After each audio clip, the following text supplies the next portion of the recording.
আচ্ছা, তা আমাদের হচ্ছে প্রথমে আমরা আজকে ক্লাসের আমাদের শীট আগে দিয়ে দিয়েছি। আপনারা দেখছেন যে শীট অনুসারে আমাদের আজকের সিলেবাসে ছিল হচ্ছে আহ, মানে লাভ ক্ষতির অঙ্ক করবো আর কারক ও বিভক্তি পড়বো, এক কথায় প্রকাশ করবো, সমার্থক শব্দ পড়বো, একটা ছোট রচনা পড়বো। তা আমরা সেক্ষেত্রে লাভ ক্ষতির অঙ্ক দিয়ে শুরু করি। হুম। আচ্ছা, প্রথমে আসি যে আমাদের 20টা অঙ্ক আছে এখানে। এই 20টা অঙ্কই আমরা প্র্যাকটিস করব। অঙ্ক আছে অনেক, লাভ ক্ষতির প্রায় 150 অঙ্ক আছে, সেগুলোর মধ্যে আমরা যাব না। আমরা শুধু মানে যে 20টা খুব গুরুত্বপূর্ণ সেই 20টা প্র্যাকটিস করবো। এই নিয়মগুলো করে প্র্যাকটিস করলে আপনাদের হবে।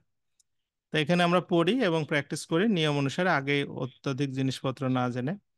বলছে একটি কলম 11 টাকায় বিক্রি করলে 10% লাভ হয়। কলমটির আপনার হচ্ছে ক্রয় মূল্য কত? খুব সহজ অঙ্ক, এবং এটা হচ্ছে এই যে রাজবাড়ির প্রশ্ন একটা।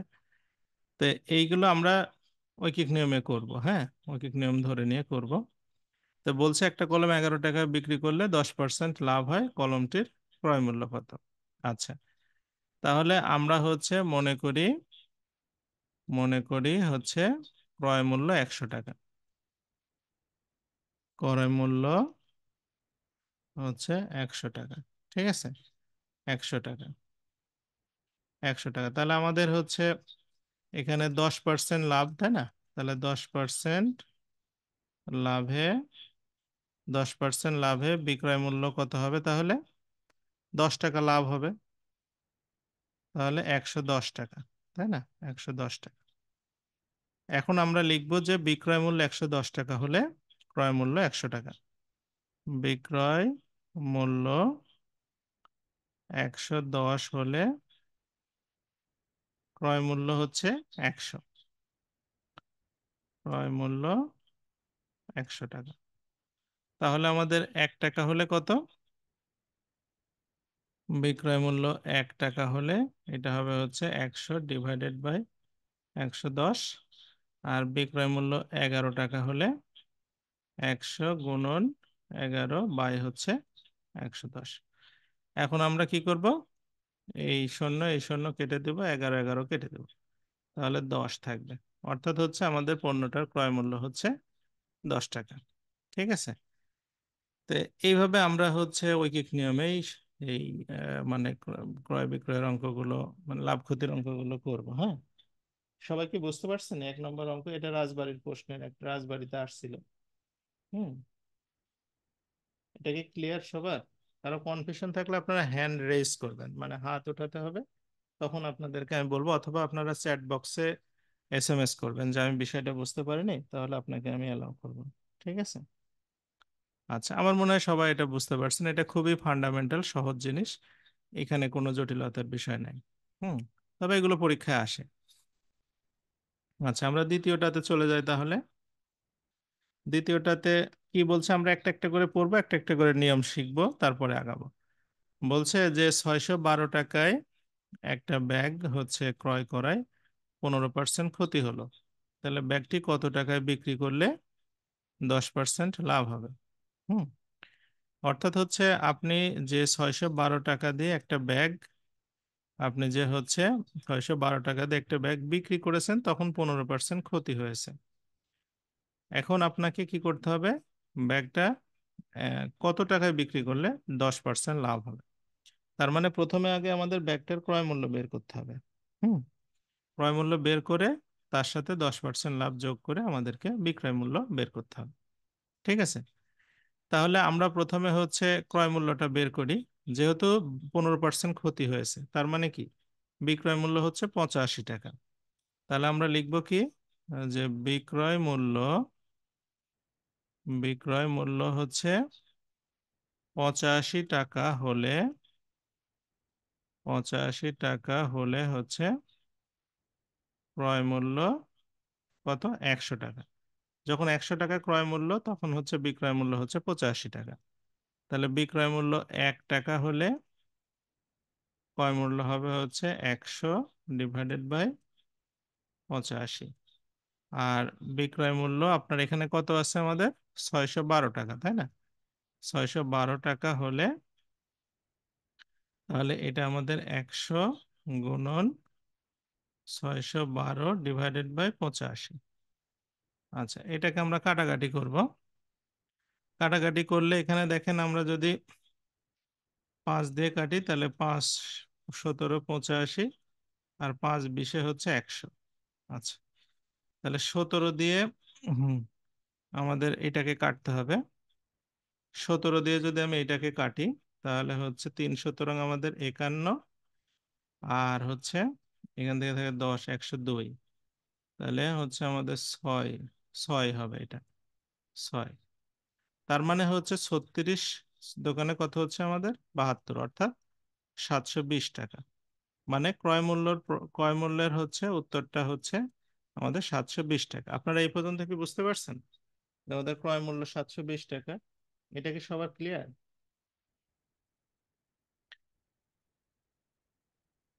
যে আমাদের প্রশ্নের ক্রয় মূল্য হচ্ছে 720 টাকা, এখন বলছে বিক্রয় মূল্য কত হবে। হুম আচ্ছা, ক্রয় মূল্য তো আমরা পেয়ে গেছি, তাহলে আমাদেরকে বিক্রয় মূল্য বের করতে হবে কিভাবে? এই যে বিক্রয় মূল্য মানে এই ক্রয় মূল্য তো থাকবে, এইটার সাথে আমাদের আরো 10% লাভ যোগ করতে হবে, অর্থাৎ 720 টাকা থাকবে। এই 720 টাকা 10% করলে কত টাকা হবে? এক শূন্য চলে যাবে, অর্থাৎ 72 টাকা হবে। তার মানে 792 টাকা হবে হচ্ছে আমাদের উত্তর। ওকে। আচ্ছা, জসিম খান, আপনি কিছু বলতে চাচ্ছেন কি? আপনি কথা বলতে চাইলে আপনাকে আনমিউট করে দেব। জসিম, জসিম আপনি আনমিউট করেন, আপনার আনমিউট অপশনে ক্লিক করে কথা বলেন।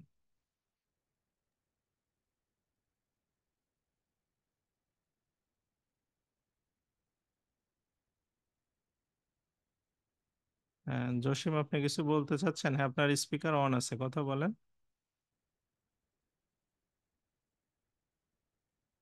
আচ্ছা, জসিম, আপনি শুনতে পাচ্ছেন? আচ্ছা, জসিমের কথা শোনা যাচ্ছে না। আপনারা অন্যরা কেউ কিছু জানতে চান? বুঝতে পারছেন বিষয়টা কি? জানতে চাইলে আপনারা কথা বলবেন, কথা না বললে কিভাবে জানবেন? আপনারা হ্যান্ড রেজ করলেই আপনার কথা বলতে পারবেন। আচ্ছা, এই দুইটা প্রশ্ন কিন্তু এই বছরে আসা প্রশ্ন, খুব গুরুত্বপূর্ণ প্রশ্ন আপনাদের পরীক্ষার জন্য।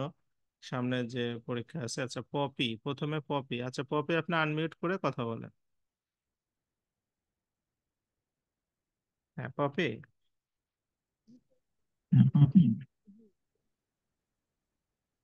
পপি, হ্যাঁ পপির কথা শোনা যাচ্ছে, বল।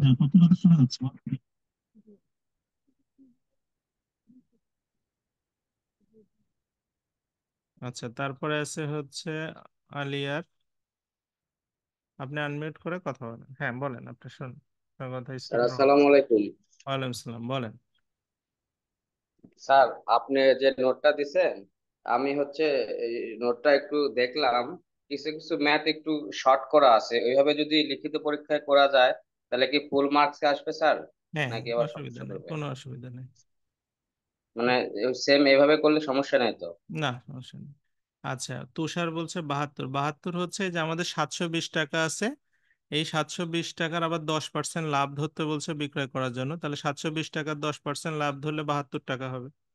তাহলে 720 আর 72 টাকা 792 টাকা। হ্যাঁ, তো এই আর কি দুইটা যেটা আমরা অঙ্ক করলাম, এই দুইটা হচ্ছে একদমই বেসিক।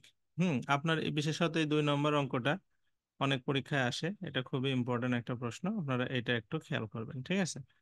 আচ্ছা, পরেরটাতে যাই। পরেরটাতে বলছে কি যে আপনার একটা দ্রব্য 450 টাকা বিক্রি করলে 20% লাভ হয়, তাহলে ক্রয় মূল্য কত? এইটার 1 নম্বর একই জিনিস, প্রথম যেটা করলাম সেটা আর এটা সেম জিনিস। হ্যাঁ, বলছে যে 20% লাভ হয়, তার মানে হচ্ছে আপনার ক্রয় মূল্য 100 টাকা হলে বিক্রয় মূল্য হবে 120 টাকা। ঠিক আছে, তাহলে আমরা এইভাবে লিখবো যে বিক্রয় মূল্য 120 হলে বিক্রয় বিক্রয় মূল্য 120 হলে হচ্ছে ক্রয় মূল্য হচ্ছে আমাদের কত টাকা? 100 টাকা। তাহলে বিক্রয় মূল্য 1 টাকা হলে কত হবে? 100 বাই হচ্ছে 120, আর আমাদের এখানে আছে 450 টাকা হলে, তাহলে 100 × 450 ডিভাইডেড বাই 120। ঠিক আছে। আচ্ছা, তাহলে এটা আমরা কাটাকাটি করে ফেলি।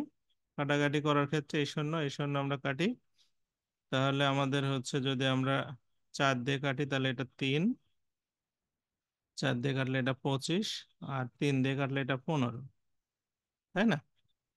তাহলে 25 10-কে 250, আর হচ্ছে 5 25-এ 125, তাহলে 375। এই 375 টাকা হচ্ছে আমাদের এটার ক্রয় মূল্য।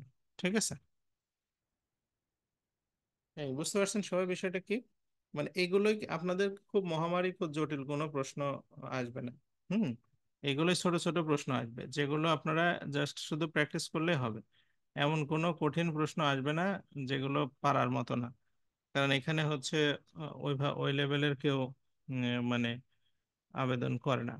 ঠিক আছে, এখানে আপনার সহজ প্রশ্নগুলো আসবে, যেগুলো বিগত সালে এসেছে বা গুরুত্বপূর্ণ সেগুলো নিয়ে আমি আলোচনা করতেছি। আচ্ছা, এরপরেরটাতে যাই। আপনাদের হচ্ছে মানে কারো কোনো কনফিউশন থাকলে হ্যান্ড রেজ করবেন, কথা বলবেন, হ্যাঁ? আচ্ছা, এটাতে দেখেন এই অঙ্কটা আপনারা করবেন তাহলে। বলছে একটা চেয়ার 180 টাকায় বিক্রি করায় 10% ক্ষতি হলো, চেয়ারটির ক্রয় মূল্য কত? তাহলে 10% ক্ষতি হলে ক্রয় মূল্য 100 টাকা হলে বিক্রয় মূল্য হবে 90 টাকা। তাহলে আমরা লিখবো যে বিক্রয় মূল্য 90 টাকা হলে ক্রয় মূল্য 100 টাকা, 1 টাকা হলে কত, 180 টাকা হলে কত, 200 টাকা হয়ে যাবে এটা, তাই না? মাইনুল, আনমিউট করেন। হ্যাঁ, সালাম আলাইকুম বলেন। স্যার। হ্যাঁ, স্যার এটা কি এমসিকিউ পরীক্ষা হতে পারে না শুধু রিটেনই হবে? না রিটেনে হবে, এমসিকিউ পরীক্ষা খুবই কম, 2-1টা জেলাতে হয়। হ্যাঁ, আমাদের পটুয়াখালীতে আমাদের তো পরীক্ষার পটুয়াখালীতে ডেট দেয় রিটেনই নাই। হবে, রিটেনই হবে। ওকে স্যার, হুম। Thank you. আচ্ছা, সাজিদুল, স্যার আদাব স্যার। বলেন। স্যার আমি একটা জিনিস জানতে চাচ্ছি, জিনিসটা হলো স্যার যে পরীক্ষা কি জেলা ভিত্তিক হবে না ঢাকায় হবে? জেলা ভিত্তিক, এটা জেলায় হবে পরীক্ষা। আচ্ছা, আমরা 5 নম্বরে চলে আসি। 5 নম্বর প্রশ্নটা খুব গুরুত্বপূর্ণ। এটা যে কোনো পরীক্ষায় আসে আপনাদের জন্য, মানে সব পরীক্ষায়, লিখিত প্রিলি সব পরীক্ষার জন্য এটা খুবই ইম্পর্টেন্ট। মানে লাভ ক্ষতির ভিতরে এটা খুবই গুরুত্বপূর্ণ একটা অঙ্ক। এখানে বলছে কি দেখেন, একটা মোটর সাইকেল আপনার 12% ক্ষতিতে বিক্রি করা হলো, মানে বিক্রি করে ফেলছে 12% ক্ষতিতে। এখন বলছে যদি বিক্রি মূল্য 1200 টাকা বেশি হতো তাহলে 8% লাভ হতো, মোটরসাইকেলটির ক্রয় মূল্য কত? মানে আপনার প্রথমে সে 12% ক্ষতিতে সেটা বিক্রি করেছে, ঠিক আছে? আচ্ছা, তার মানে এটা একটা তার বিক্রয় মূল্য ছিল। তারপরে সে ভাবছে যদি আমি আর 1200 টাকা বেশি পেতাম তাহলে আমার 8% লাভ হতো। তার মানে 8% লাভে একটা বিক্রয় মূল্য হবে, সেই বিক্রয় মূল্য আর আগের বিক্রয় মূল্য এই দুইটার তফাৎ হচ্ছে 1200 টাকা হবে। তাহলে ওনারা বলছে আপনার ক্রয় মূল্যটা কত? তা আমি এখানে মনে করি যে ক্রয় মূল্য হচ্ছে 100 টাকা। হ্যাঁ, ক্রয় মূল্য হচ্ছে, ক্রয় মূল্য ধরলাম হচ্ছে 100 টাকা, 100 টাকা। হ্যাঁ, ঐকিক নিয়ম দিয়ে আমরা করব এটা। তাহলে এখন 12% ক্ষতিতে বিক্রয় মূল্য কত হবে? 12% ক্ষতিতে, 12% ক্ষতিতে হচ্ছে বিক্রয় মূল্য হবে 100 টাকার থেকে, তাহলে আপনার 12 টাকা বাদ দিতে হবে। 100 - 12, তাহলে কত টাকা হবে? 88 টাকা, 88 টাকা, তাই না? আচ্ছা, 88। এরপরে আমরা চলে আসি হচ্ছে 8% লাভে। 8% লাভে, 8% লাভে বিক্রয় মূল্য হবে হচ্ছে, তাহলে 100 টাকার সাথে 8 টাকা যোগ হবে, 100 টাকার সাথে 8 টাকা যোগ হয়ে হবে হচ্ছে 108 টাকা। ঠিক আছে, আচ্ছা। এখন এই যে আমাদের আগের বিক্রয় মূল্যটা হচ্ছে 88 টাকা, আর পরের বিক্রয় মূল্যটা হচ্ছে 108 টাকা, মাঝখানে তফাৎ কত টাকা হচ্ছে? 20 টাকা। তার মানে আমরা বলতে পারি যে বিক্রয় মূল্যের পার্থক্য, বিক্রয়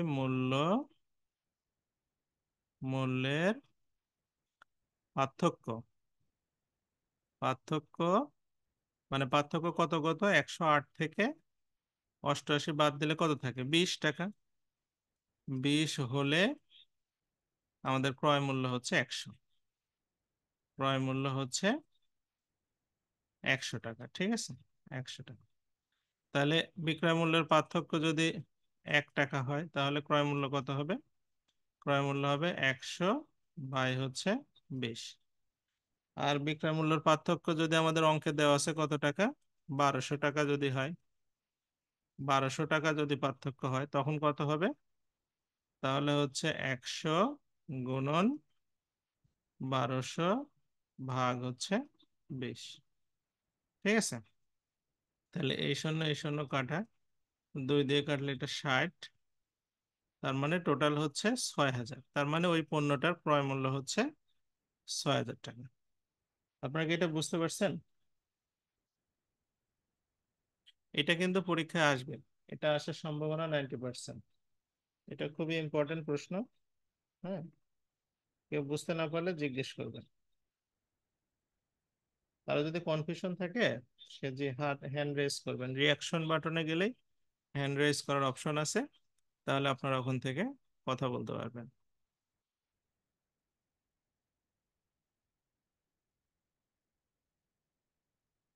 আচ্ছা, আমি এখন পর্যন্ত কারোর পাইনি। কারো যদি কোনো কনফিউশন থাকে আপনারা হ্যান্ড রেজ করে আমার সঙ্গে কথা বলতে পারেন যে আমি এই বিষয়টা বুঝতে পারিনি। আচ্ছা, সাইফুল, সাইফুল আপনি বলেন। আপনি আনমিউট করেন সাইফুল। হ্যাঁ, শুনতে পাচ্ছি সাইফুল, বলেন। স্যার একটু বুঝাই দেন। আর একটু নতুন করে বুঝাই দেন স্যার। আপনার কোথায় সমস্যা বলেন সাইফুল। মানে এখানে বিষয়টা হচ্ছে যে আমাদের এই মোটরসাইকেলটা প্রথমে 12% ক্ষতিতে বিক্রয় করেছে, হ্যাঁ। তাহলে আমাদের, আমি ক্রয় মূল্য ধরলাম 100 টাকা, তাহলে 12% ক্ষতিতে বিক্রি করলে হবে 88 টাকা, তাই না সাইফুল? এখন তারপরে আবার কি করছে, 8% লাভে বিক্রি করতে হবে। তাহলে 8% লাভে হচ্ছে বিক্রি করলে বিক্রয় মূল্য হবে কত টাকা? 108 টাকা, তাই না? এখন এই যে দুইটা বিক্রয় মূল্য, হ্যাঁ, এই দুইটা বিক্রয় মূল্য তফাৎ হবে কত টাকা? এই দুইটা বিক্রয় মূল্যের পার্থক্য হচ্ছে আমাদের আপনার 20 টাকা। তাহলে 20 টাকা যখন পার্থক্য, তখন আমাদের ক্রয় মূল্য হচ্ছে 20 টাকা যখন পার্থক্য, তখন ক্রয় মূল্য হচ্ছে আমাদের 100 টাকা। যখন 1 টাকা পার্থক্য তখন কত? আর যখন আমাদের অঙ্কের পার্থক্য দেওয়া আছে 1200 টাকা, তাহলে 1200 টাকা পার্থক্য হলে তখন কত? তাহলে আমাদের হয়ে যাবে। হ্যাঁ, আচ্ছা, শাকিরা, শাকিরা মোস্তারিনা, হ্যাঁ শাকিরা বলেন। আর এই সব জেলাতেই কি একটা রিটেন আকারে পরীক্ষা হবে না এমসিকিউ আকারে? এখন পর্যন্ত সব জেলাতে তো রিটেন আকারেই হচ্ছে। হ্যাঁ জসিম,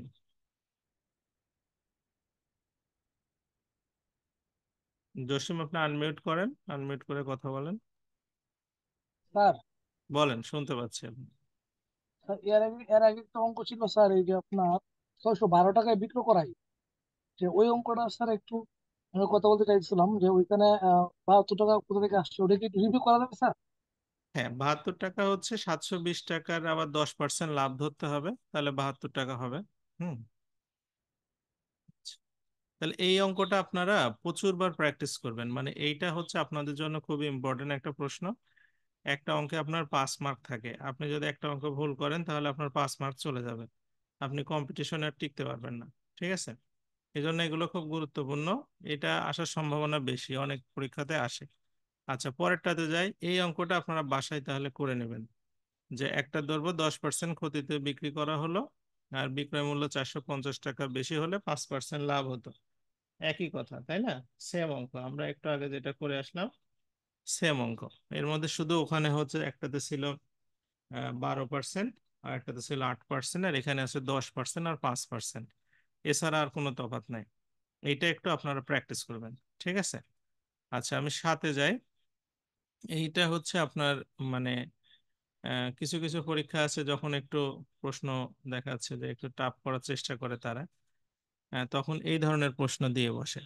এই প্রশ্নটা খুবই সহজ আছে, কিন্তু ভাষাগত কিছু সমস্যা আছে, যে কারণে আমাদের কাছে একটু কঠিন মনে হয় এটা।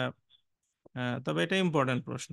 হ্যাঁ, তা আমরা একটু পড়ি আগে, বিষয়টা ভালো করে বোঝার চেষ্টা করি, তাহলে আমাদের মাথায় থাকবে এবং বিষয়টা আমরা বুঝতে পারবো। বলছে কি যে একজন দোকানদার, সে হচ্ছে 7.5% ক্ষতিতে একটা দ্রব্য বিক্রয় করলো। মানে এইটুকু আগে বোঝেন, আপনারা লাইনটুকু আগে ভালো করে আত্মস্থ করতে হবে। মানে তার কাছে একটা প্রোডাক্ট আছে, সেই প্রোডাক্টের যা দাম সেটা হচ্ছে সেটার সে 7.5% ক্ষতিতে বিক্রি করে দিছে। মানে তার আর সম্ভব হচ্ছিল না, যে কোনো কারণে সে 7.5% ক্ষতিতে সে বিক্রি করে দিছে। মানে ধরেন তার যদি একটা প্রোডাক্ট থাকে 100 টাকা, সে সেটা 7.5% মাইনাস করে 92 টাকা 50 পয়সাতে সে বিক্রি করে দিছে, উদাহরণস্বরূপ আমি বললাম। হুম। এখন বিক্রি করার পরে সে একটা ক্যালকুলেশন করে দেখলো, যদি এই প্রোডাক্টের ক্রয় মূল্য 10% কম হতো, মানে সে আগে যে দামে কিনেছিল তার থেকে যদি 10% কম দামে কিনতে পারতো, আর এখন যে বিক্রয় করলো সেটার থেকে যদি 31 টাকা বেশি দামে বিক্রি করতে পারতো, তাহলে নাকি তার মোটের উপরে 20% লাভ হতো। আপনার কথা কি বুঝতে পারছেন? মানে ধরেন আপনারা অনেক সময় আমরা অনেক প্রোডাক্ট বিক্রি করে দেয় না, বিক্রি করে দেওয়ার পর আমরা হিসাব নিকাশ করি যে আমি যদি একটু কম দামে কিনতে পারতাম আর যদি 10টা টাকা ধরে বিক্রি করতে পারতাম তাহলে আমার এই পরিমাণ লাভ হতো। তো এটা তো ব্যবসায়িকদের একটা মানে আফসোস থাকে সব সময়। তো এই দোকানদারেরও ব্যাপারটা তাই, প্রথমে সে 7.5% ক্ষতিতে প্রোডাক্টটা বিক্রি করে দিয়েছে, করার পরে সে তখন ভাবছে যে যদি আমি আর 10% কম দামে কিনতে পারতাম, মানে আমি যখন কিনেছিলাম তখনও সে আফসোস করতেছে এটা, যে আমি যখন কিনেছিলাম তখন যদি আর 10% কমে কিনতে পারতাম, আর এখন যে বিক্রি করলাম আর যদি 31টা টাকা আমি বেশি বিক্রি করতে পারতাম তাহলে আমার 20% লাভ হতো। ঠিক আছে? হ্যাঁ, তো এখন বলছে তাহলে এটার ক্রয় মূল্যটা কত, বিষয়টা খেয়াল করেন ভালোভাবে। তাহলে আমরা প্রথমে মানে ঐকিক নিয়মে যেহেতু করবো, আমরা ক্রয় মূল্য 100 টাকা ধরে নেব। ঠিক আছে?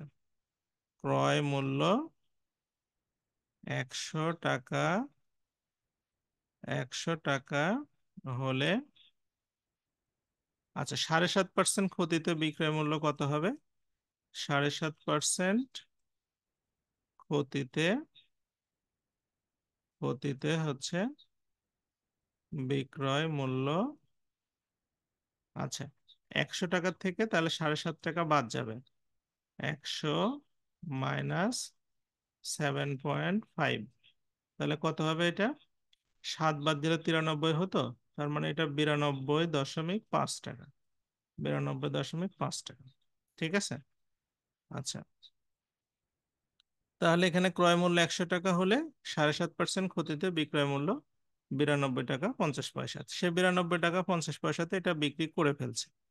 এখন সে ভাবছে যে ক্রয় মূল্য যদি 10% কম হতো, তাহলে ক্রয় মূল্য আগে 100 টাকা ছিল, তাহলে ক্রয় মূল্য মানে এটা নতুন ক্রয় মূল্য, তাই না? নতুন ক্রয় মূল্য মানে হচ্ছে আগে ছিল 100 টাকা, তাহলে নতুন ক্রয় মূল্য হবে হচ্ছে 100 টাকার 10% কম। ঠিক আছে? 100 টাকার হচ্ছে 10% কম। 100 টাকার 10% কম হলে কত টাকা হয় তাহলে? 100 টাকার থেকে 10% মাইনাস করলে কত টাকা হয়? 90 টাকা। এটা হচ্ছে তার হচ্ছে নতুন ক্রয় মূল্য। ওকে। আচ্ছা, এখন বলছে যে 20% লাভ হবে, তাহলে আমরা লিখি 20%, 20% লাভে, লাভে বিক্রয় মূল্য হবে, বিক্রয় মূল্য এই 90 টাকা থাকবেই, আমাদের 90 টাকা যেটা সেটা থাকবে, এই 90 টাকার সাথে আপনার আরো 20% লাভ যোগ করতে হবে, অর্থাৎ 90 টাকা গুণন 20%। 90 টাকার 20%, 100 টাকার না কিন্তু, কারণ আমাদের 100 টাকা তো নাইকো, এখন 90 টাকার উপরে ধরতে হবে। তাহলে 90 টাকার 20% হবে 90 টাকা, আর হচ্ছে 90, 9 দোকানে 18 মানে 18 টাকা। তার মানে হচ্ছে এটা হচ্ছে কত টাকা আমাদের? 108 টাকা, 108 টাকা। আচ্ছা, আপনারা এই পর্যন্ত যদি কেউ না বুঝে থাকেন আমাকে জিজ্ঞেস করবেন। ঠিক আছে?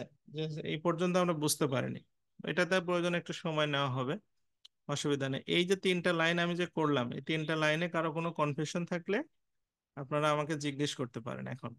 হুম। এখানে যে 3টা লাইন আমরা করলাম, এই 3টা লাইনের মধ্যে কারো কোনো কনফিউশন আছে?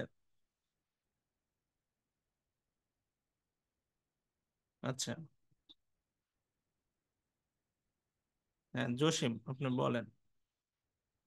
আর হ্যাঁ নতুন শুনতে ক্রয় পাচ্ছি। মূল্য 100 মাইনাস আচ্ছা, আমাদের উনি ব- বক্তব্যে কি বলছে যে পণ্যটির ক্রয় মূল্য যদি 10% কম হতো, তাহলে তো এখন ক্রয় মূল্য কত হবে? 100 টাকা থেকে 10% বাদ দিলে 90 টাকা হবে না? হুম, জসিম? স্যার এটা নতুন ক্রয় মূল্য। মানে এই নতুন করে আমরা ক্রয় মূল্যটা ধরলাম যে 10% কম হলে যে ক্রয় মূল্য, সেটার নামই হচ্ছে নতুন ক্রয় মূল্য। ঠিক আছে? মানে সে এখন চিন্তা করতেছে আমি যে পণ্যটা কিনেছিলাম তার থেকে যদি 10% কমে কিনতে পারতাম, তাহলে 10% বাদ দিয়ে যে ক্রয় মূল্য সেটাই তার নতুন ক্রয় মূল্য। এই ক্রয় মূল্যের উপরে সে 20% লাভ করবে। তাহলে এই 90 টাকা তো থাকবেই, 90 টাকার 20% লাভ। তাহলে 90 টাকা প্লাস 90 টাকার 20% লাভ 18 টাকা, তাহলে 108 টাকা। তাহলে এইটা হচ্ছে আমাদের 108 টাকা হচ্ছে বিক্রয় মূল্য। আর আগের বিক্রয় মূল্য ছিল কত টাকা? 92 টাকা 50 পয়সা। এখন বিক্রয় মূল্য হলো কত? 108 টাকা। তাহলে পার্থক্য কত টাকা? এখানে পার্থক্য হলো কত টাকা? দেখেন তো, পার্থক্য হলো হচ্ছে 16 টাকা। আমাদের, হ্যাঁ, 15.5 টাকা, তাই না? মানে এদিকে 7.5টা, এদিকে 15.5 টাকা, 15 টাকা 50 পয়সা পার্থক্য। তো 15 টাকা যখন 50 পয়সা পার্থক্য হচ্ছে, তখন ক্রয় মূল্য হচ্ছে 100 টাকা। হ্যাঁ, আচ্ছা, দাঁড়ান, মেহনাজের সাথে কথা বলি আগে, মেহনাজ কি বলে আগে বুঝি। হ্যাঁ, স্যার মেহনাজ। পরীক্ষায় কি ক্যালকুলেটর নিতে নেওয়া যাবে? না না, ক্যালকুলেটর নিতে দিবেন না। হ্যাঁ, সজীব, স্যার সজীব। হ্যাঁ জি স্যার, শুনতে পাচ্ছেন আমার কথা? হ্যাঁ, শুনছি, বলেন। স্যার এই যে 20% লাভে বিক্রয় মূল্য যেখানটা আমরা করছি, এটা হচ্ছে 90 প্লাস হচ্ছে এই যে 90 × 20, এইটা করছে স্যার এই এই জায়গাটা। ধরেন আপনি একটা প্রোডাক্ট কিনলেন 90 টাকা দিয়ে, হ্যাঁ, Yes, এখন sir। আপনি লাভ ধরবেন কার উপরে? 90 টাকার উপরে ধরবেন না? হ্যাঁ, ক্রয় মূল্যের উপরে লাভটা ধরবো। হ্যাঁ, ক্রয় মূল্যের উপরে 20% লাভ। তাহলে 90 টাকার 20% লাভ ধরলে কত টাকা হবে? 18 টাকা। তার মানে আপনি নব্বই হ্যাঁ টাকা ক্রয় মূল্য, 18 টাকা লাভ, এই দুইটা মিলে 108 টাকা বিক্রয় মূল্য, তাই না? তাই হবে না? আমি হ্যাঁ আমি হচ্ছে পুরনো ক্রয় মূল্যের সাথে পার্সেন্টেজটা আমি একসাথে যোগ দিয়ে নিচে নামাইছি। ঠিক আছে, থ্যাংক ইউ না না স্যার। না না না, এখানেই ভুল হবে। পুরনো ক্রয় মূল্যের সাথে আপনি কেন 20% লাভ যোগ করবেন? কারণ সে তো এটা হচ্ছে বলছে, হ্যাঁ, বলছে নতুন যে ক্রয় মূল্য, মানে এই যে 90 হ্যাঁ, টাকা যেটা। হ্যাঁ, 90 টাকার সাথে 90 টাকার 20% যোগ করতে হবে। হ্যাঁ, আপনার নব্বই হ্যাঁ, টাকার সাথে তো 100 টাকার 20% যোগ করতে পারবেন না। আচ্ছা না না, তা তো না, ঠিক ওইটাই আছে। বলতেছিলাম স্যার, 90 টাকার কথাই বলতেছিলাম। হ্যাঁ হ্যাঁ, ঠিক আছে। ঠিক আছে। আমি একটু ওয়েট করেন, আমার একটা কল আসছে, একটা মিনিট। হ্যাঁ, হ্যালো।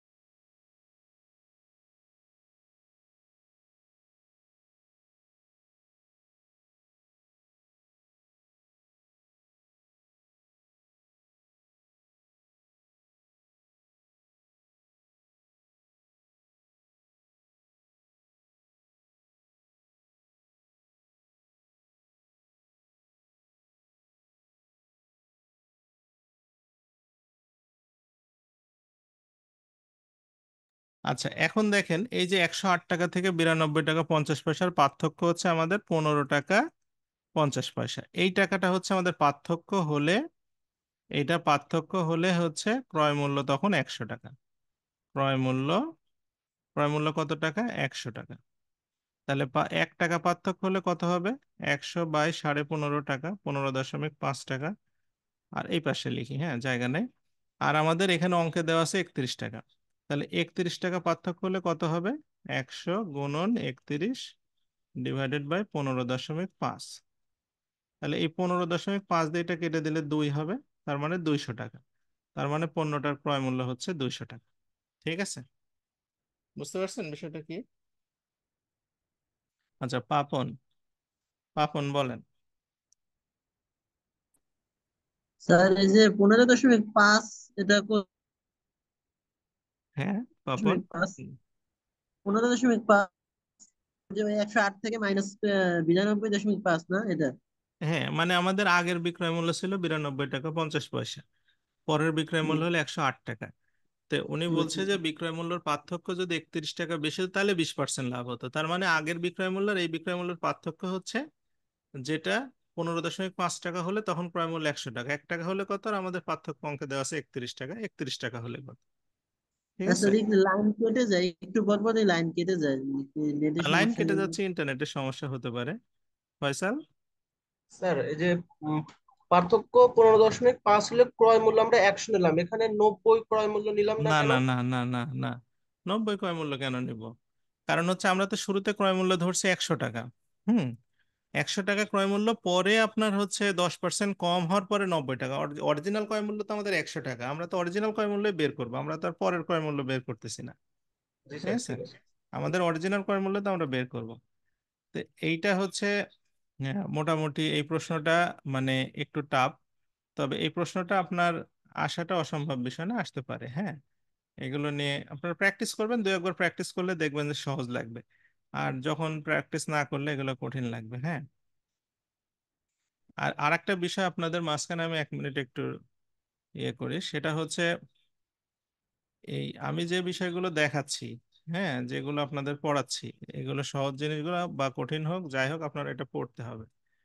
কোনো বিষয়কে অবহেলা করা যাবে না বা কোনো কিছু ইয়ে করা যাবে না। হুম, তাহলে দেখবেন যে পরে এগুলো নিয়ে আপনার আফসোস হবে। ঠিক আছে, এগুলো নিয়ে আর মানে আর আরেকটা জিনিস হচ্ছে আগে সিদ্ধান্ত নেবেন না যে আমি কোনটা বাদ দিব কোনটা রাখবো, এগুলো আগে সিদ্ধান্ত নেওয়া যাবে না। আমরা আগে একটু পড়াশোনা করি, করার পরে আগে ভালোভাবে প্রিপারেশনটা একটু আগায় নিতে হবে, তারপরে সিদ্ধান্ত নিতে হবে। আমি প্রথমেই যদি একটা প্রশ্ন পড়তেছি, প্রথমে সিদ্ধান্ত নিলাম এত একটু ঝামেলা মনে হচ্ছে, বাদ, তাহলে কখনো প্রস্তুতি হয়, হবে না। হ্যাঁ, ভালো করে পড়তে হবে, যেটা আপনাকে গাইডলাইন দেওয়া হবে মনোযোগ দিয়ে পড়বেন। আর একটা চাকরির পড়াশোনা করতে হলে দিনে 3 4 5 ঘন্টা পড়তে হয়, এটা নিয়ম, তাছাড়া আপনি ভালো করতে পারবেন না। ঠিক আছে, পরীক্ষা তো সবাই দিতে পারে, পরীক্ষায় টিকতেও পারে অনেকে, ভাইভাতে গিয়ে আউট হয় কেন? প্রধান সমস্যা হচ্ছে এখানে বেশি মার্ক থাকে না। এগুলো নিয়ে ভাবতে হবে একটু। আচ্ছা, আমরা এটাতে চলে আসি যে একটা ছাতা 378 টাকায় বিক্রি করা হইলো, যত ক্ষতি হয় 450 টাকায় বিক্রি করলে তার 3 গুণ লাভ হয়। হুম, তার 3 গুণ লাভ হয়। আচ্ছা, ছাতাটির ক্রয় মূল্য কত? প্রশ্নটা আগে বোঝেন ভালোভাবে। এটা আমরা বীজগণিতের নিয়মে করব। মানে একটা ছাতা, ছাতাটা হচ্ছে আপনি 378 টাকায় বিক্রি করেছেন, আপনার কিছু টাকা ক্ষতি হয়েছে, কত টাকা ক্ষতি হয়েছে আমরা জানি না। এই ক্ষতিটা হয়েছে, এবং আপনি যখন 450 টাকায় বিক্রি করেছেন তখন ওই যে ক্ষতি হলো তার 3 গুণ লাভ হয়েছে। মানে ব্যাপারটা এরকম, আপনাকে আমি একটু ভেঙে বলি। দ- ধরেন 378 টাকায় একটা ছাতা বিক্রি করে আপনার 10 টাকা ক্ষতি হয়েছে, ধরলেন, ও ধরে নিলাম, আমি অঙ্ক কি হবে জানি না, 10 টাকা ক্ষতি হয়েছে। এখন আপনার হচ্ছে 450 টাকায় যদি ওই ছাতা আপনি বিক্রি করতে পারতেন তাহলে 3×10 = 30 টাকা লাভ হতো। বুঝতে পারছেন কথাটা কি? মানে আগে বিক্রি করে যত টাকা ক্ষতি হয়েছে, এখন 450 টাকা বিক্রি করলে তার 3 গুণ লাভ হবে। হ্যাঁ, মানে আপনার ওই ক্ষতির 3 গুণ লাভ হবে। আপনার যদি 1 টাকা ক্ষতি হয় তাহলে এখানে 3 টাকা লাভ হবে, মানে ওখানে যদি 10 টাকা ক্ষতি হয় তাহলে 30 টাকা লাভ হবে। বুঝতে পারছেন বিষয়টা কি? আচ্ছা, তো এইটা আমি যদি খুব সহজভাবে আপনাদের একটা কথা বলি, এটা আপনারা মনোযোগ দিবেন। সেটা হচ্ছে লাভ ক্ষতি কখন হয়? হ্যাঁ, লাভ ক্ষতি কখন হয়? যখন ক্রয় মূল্য বেশি হয় আর বিক্রয় মূল্য কম হয় তখন ক্ষতি হয়। আর যখন বিক্রয় মূল্যই বেশি হয়, আপনি কিনেছেন 100 টাকা আর বিক্রি করলেন 200 টাকা, তাইলে কি আপনার লাভ হবে। অর্থাৎ বিক্রয় মূল্য যখন বেশি হয় আর ক্রয় মূল্য যখন কম হয় তখন হচ্ছে আপনার লাভ হয়, সহজ কথা। হুম, তো এই জিনিসটা আপনি বুঝতে পারলেই হবে যে ক্ষতি কখন হয় আর লাভ কখন হয়। তাহলে এখানে বলছে ছাতাটির ক্রয় মূল্য কত, তাহলে আমি এখানে ক্রয় মূল্য একটু ধরে নিই, এটা আমি বীজগণিতের নিয়মে করব, একটু সহজ হবে। হ্যাঁ, পাটিগণিতের নিয়মে এটা করা যাবে না। ক্রয় মূল্য আমি ধরলাম হচ্ছে X টাকা। হুম, তাহলে আমরা ক্রয় মূল্য থেকে যখন ক্ষতি হয়, কখন ক্ষতি কখন হয়? যখন ক্রয় মূল্য বেশি হয় আর বিক্রয় মূল্য কম হয় তখন হয় ক্ষতি। এই ক্রয় মূল্য থেকে বিক্রয় মূল্য বিয়োগ করলে এটা হচ্ছে আমাদের ক্ষতি। ঠিক আছে, এটা হলো আমাদের কি ক্ষতি। ওকে, আর লাভ কখন হয়? লাভ হয় হচ্ছে যখন বিক্রয় মূল্য বেশি হয়, বিক্রয় মূল্য থেকে ক্রয় মূল্য বিয়োগ করলে এটা হলো আমাদের কি লাভ। ঠিক আছে, এটা হলো আমাদের লাভ। এখন বলছে যে এই যে লাভের টাকাটা, এই লাভের টাকাটা হচ্ছে ক্ষতির কয় গুণ, এই যে এটা লাভ, যেটা লাভটা হচ্ছে ক্ষতির সাথে কয় গুণ করতে হবে, 3 গুণ করতে হবে। বুঝতে পারছেন? এই লাভের টাকাটা ক্ষতির সাথে 3 গুণ করতে হবে। হ্যাঁ, তাহলে আমাদের মানে সমান সমান হবে। তাহলে বা এটাকে আমরা করতে পারি 3x সমান সমান, এটা গুণ করলে কত হবে, 3 × 8 = 24, 4 হাতে আমার 2, 3 × 7 = 21, 7 × 2 = 23 হাতে 2, 3 × 3 = 9, 2 = 11। আর এটা হচ্ছে 450 - x। তাহলে ax আর ax মিলে আমরা আপনাদের হবে কত, 4x। আর এটা 1100, 1100 আর 400, 1500, 1584, 1584। তাহলে x এর মানটা কত হবে, 1584-কে আপনি 4 দিয়ে ভাগ করে দিলে হয়ে যাবে। 4 দিয়ে ভাগ করে দেন, তাহলে কত হবে এটা, 3 × 4 = 12, এখান থেকে 2 বের হবে, 3 × 4 = 36, এখান থেকে 2 বের হবে, 4 × 6 = 24। তার মানে 396 টাকা, ক্রয় মূল্যটা হচ্ছে 396 টাকা। এটাই অঙ্ক। হ্যাঁ, বলেন। স্যার 450-এর যেটা 3 গুণ বলছে, এটা স্যার এইখানে গুণ না হইয়া না না না ওই না, তা হবে কেন, তা হবে কেন? মানে এটাকে সমান করার জন্য এই পাশে গুণ হয়েছে 3। না, আপনি প্রশ্ন পড়লেই বুঝতে পারবেন কোন পাশে গুণ হবে। দেখেন, বলছে যে 378 টাকায় বিক্রি করলে যে ক্ষতি হয়, 450 টাকা বিক্রি করলে তার 3 গুণ লাভ হয়। তার মানে কার, মইনুল? তার বলতে কার তার মানে বলেন তো? 300, তার মানে 378 টাকা স্যার। হ্যাঁ, বুঝতে 378 পারছি। টাকাতে যে ক্ষতি, সেইটা ক্ষতির ক্ষতির 3 গুণ। হ্যাঁ, তাহলে আপনি ক্ষতির সাথেই তো 3 গুণ করতে হবে, লাভের সাথে 3 গুণ করে তো লাভ নাই। হ্যাঁ, জি বুঝছেন স্যার, কথা? থ্যাংক মানে ইউ। ওনারা বলেই দিছে, কিন্তু আপনার অঙ্ক পড়লেই বুঝতে পারবেন। আমরা যখন বয়সের অঙ্ক করব তখন এগুলো আরো ঘুরে ফিরে আসে। হ্যাঁ, জসিম বলেন, স্যার বলেন। এখানে স্যার এই যে ক্ষতি এটা বুঝিনি, লাভ লাভ 450 মাইনাস এক্স, এখানে 450 কেন বলছেন? 450 টাকায় যে বিক্রি করলো, পরে লাভের সময় যে 450 টাকায় বিক্রি করলো, 450 লাভ টাকায় বিক্রি করলেই তো লাভ হচ্ছে, তাছাড়া তো লাভ হচ্ছে না। বিক্রয় মূল্য মাইনাস ক্রয় মূল্য।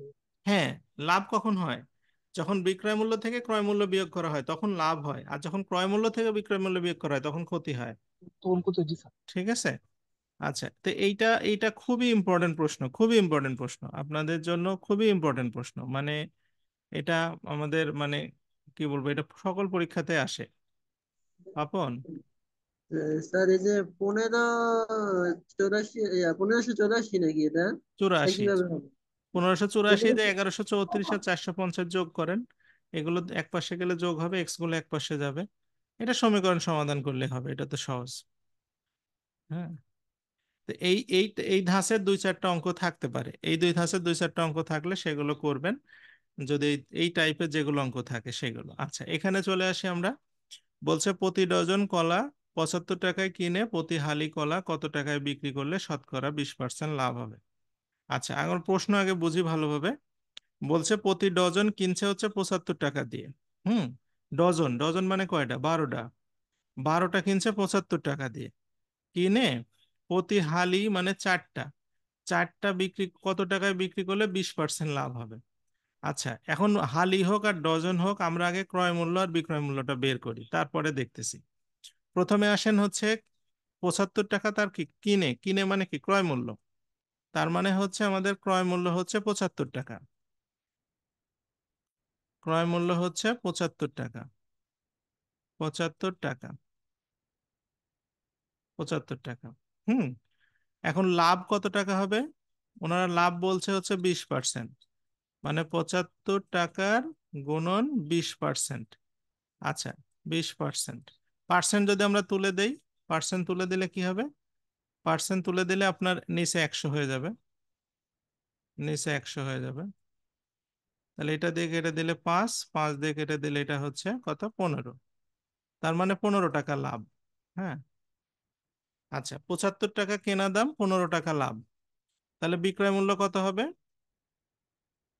বিক্রয় মূল্য কত হবে, বিক্রয় মূল্য হবে হচ্ছে 75 আর 15 যোগ করলে কত টাকা হয়, 75 টাকা আর 15 টাকা যোগ করলে কত টাকা হয়, 90 টাকা, 90 টাকা।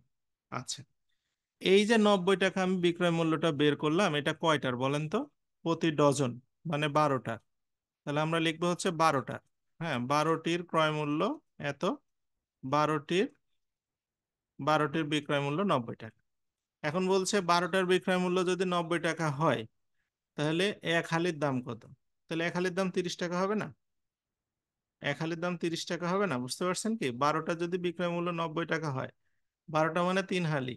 হ্যাঁ, তাহলে হচ্ছে আমরা যদি বলি এক হালির দাম কত? 90 টাকা, 30 টাকা। এক হালির দাম হচ্ছে, এক হালির দাম 30 টাকা। হ্যাঁ, সিম্পল কথা। সুমন কথা বা সুমন, আপনি হচ্ছে হ্যান্ড রেজ করেন। এই আপনারা বুঝতে পারছেন এক হালির দাম 30 টাকা কিভাবে? 12টার দাম যদি 90 টাকা হয়, 12টা মানে হচ্ছে 3 হালিতে 12টা হয়, তাহলে এক হালি 90 এক হালির দাম 30 টাকা হবে না? 3 হালির দাম 90 টাকা হলে এই সবার কাছে ক্লিয়ার এটা?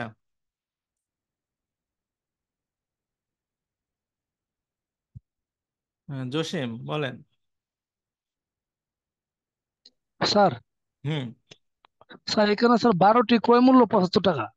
হ্যাঁ, স্যার আমি যদি এইভাবে না করি, প্রথমে লিখি যে ক্রয় মূল্য ধরে 100 টাকা বা 20% লাভে ক্রয় মূল্য 100 টাকা হলে বিক্রয় মূল্য 120 টাকা, এভাবে হবে না স্যার?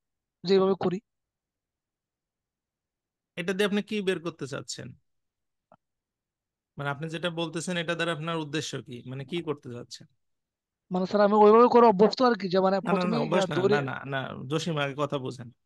জি মানে স্যার। আপনার তো যেটা করতে চাচ্ছেন সেটা তো একটা উদ্দেশ্য থাকতে হবে। মানে আপনি এটা দিয়ে কি করতে চাচ্ছেন?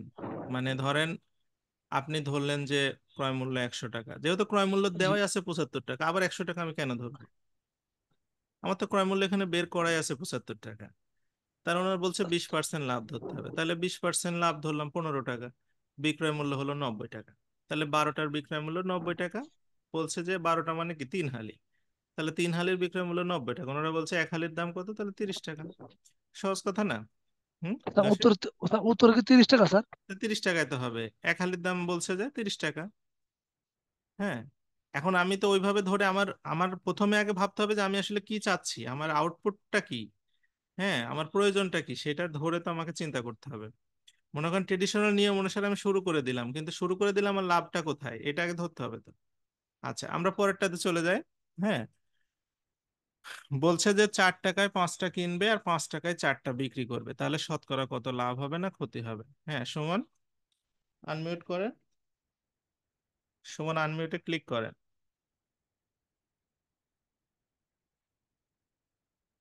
আচ্ছা, 4 টাকায় 5টা কিনবে আর 5 টাকায় 4টা বিক্রি করবে, তাহলে শতকরা কত লাভ হবে না ক্ষতি হবে? হুম। আচ্ছা, প্রথম কথা হচ্ছে আমাদের উম, লাভ না ক্ষতি এইটা জানতে হলে আপনাকে আগে আহ, হ্যাঁ, সুমন আপনি কি বলতে চাচ্ছেন বলেন। আনমিউট করেন।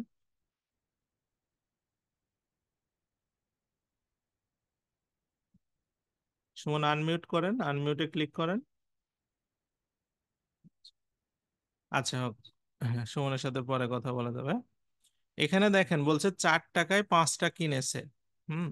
আচ্ছা, আর 5 টাকায় 4টা বিক্রি করেছে। মানে এই 5 টাকাটা হচ্ছে আমাদের বিক্রয় মূল্য। এটা হচ্ছে আমাদের বিক্রয় মূল্য।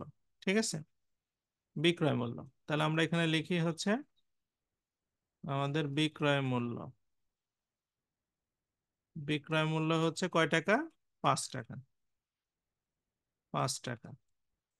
আপনারা এটা কি বুঝতে পারছেন, ধরতে পারছেন যে বিক্রয় মূল্য 5 টাকা, মানে 5 টাকায় বিক্রি করছে। ঠিক আছে, 5 টাকায় বিক্রি করছে। আচ্ছা, বিক্রয় মূল্য 5 টাকা। এখন যদি আপনি ক্রয় মূল্য বের করতে পারেন তাহলে লাভ না ক্ষতি হলো এটা জানতে পারবেন। হ্যাঁ, বিক্রয় মূল্য আর ক্রয় মূল্য জানা থাকলে তো লাভ ক্ষতি জানা যায়। এখন দেখেন আমাদের এই 4টা যে আমরা বিক্রয় করেছি 5 টাকা দিয়ে, 4টা কিনেছিলাম কয় টাকা সেটা আমরা আগে হচ্ছে উম, মানে জেনে নেই। আমরা প্রথমে 4 টাকায় কিনেছি 5টা, তার মানে আমরা এখানে লিখবো হচ্ছে পাঁচটির ক্রয় মূল্য। ক্রয় মূল্য হচ্ছে কয় টাকা? 4 টাকা। তাহলে একটার দাম কত টাকা হবে? 4/5। আর এই 4টার দাম কত টাকা হবে? 4 × 4/5। তাহলে 4 × 4 = 16। 16কে 5 দিয়ে ভাগ করলে হবে 3×5 = 3.2। এইটা হচ্ছে আমাদের ক্রয় মূল্য। ক্রয় মূল্য হচ্ছে 3.2 টাকা।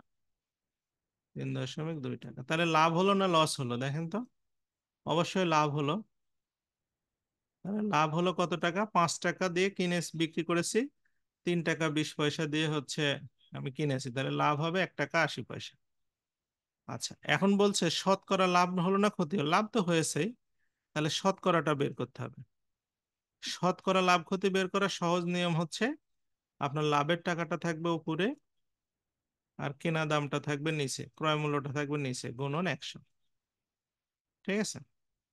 আমার লাভের টাকাটা থাকবে উপরে, ক্রয় মূল্যটা থাকবে নিচে, গুণন 100।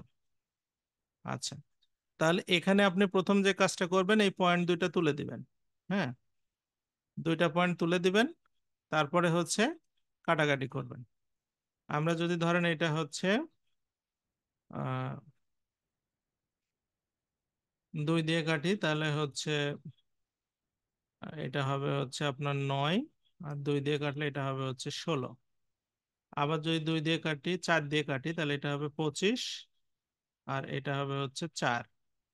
আর তো কাটা যাচ্ছে না, তার মানে 9 8 25 200, 225, এটা বাই হচ্ছে 4। হ্যাঁ, তাহলে 225-কে আমরা যদি 4 দিয়ে ভাগ করি তাহলে কত হচ্ছে? 225-কে 4 5 20, তারপরে 25, 4 6 24, তাহলে 56 পূর্ণ এটা 25, তার মানে 56 পূর্ণ 25%। এটা হচ্ছে আমাদের উত্তর। ঠিক আছে? এটা হচ্ছে আমাদের হচ্ছে লাভ। হ্যাঁ, লাভের শতকরা হার। হ্যাঁ, 56.25%। আচ্ছা, উজ্জ্বল কথা বলতে, উজ্জ্বল হ্যান্ড রেজ করেন, আপনি কথা বলতে পারবেন, অসুবিধা নেই। আলামিন,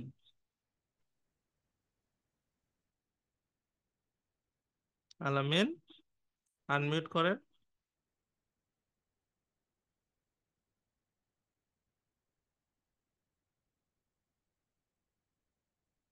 আচ্ছা, অন্তরা বলছে পার্সেন্ট, এটা কাটাকাটি করবেন, কাটাকাটি যেভাবে হয় আর কি। আপনার হচ্ছে আমাদের লাভ হচ্ছে 1 টাকা 80 পয়সা, ক্রয় মূল্য হচ্ছে 3 টাকা 20 পয়সা, তাহলে 1 টাকা 80 পয়সা উপরে থাকবে, 3 টাকা 20 পয়সা নিচে থাকবে, গুণন 100 দিলে হয়ে গেল, কাটাকাটি করলে মান বের হয়ে যাবে। আলামিন, হ্যাঁ স্যার, শুনতে পাচ্ছি, বলেন। 5টির ক্রয় মূল্য 4 টাকা, একটির ক্রয় মূল্য 4/5 টাকা, বা 4টির ক্রয় মূল্য এখানে বুঝতে পারতেছি না। এই যে আমাদের 4টা যে আমরা বিক্রয় করেছি না, 4টা বিক্রি করেছি কয় টাকা দিয়ে? হুম, 5 আলামিন, টাকা। 5 টাকা দিয়ে। তাহলে এই 4টা হ্যাঁ কিনলাম কয় টাকা জানতে হবে না?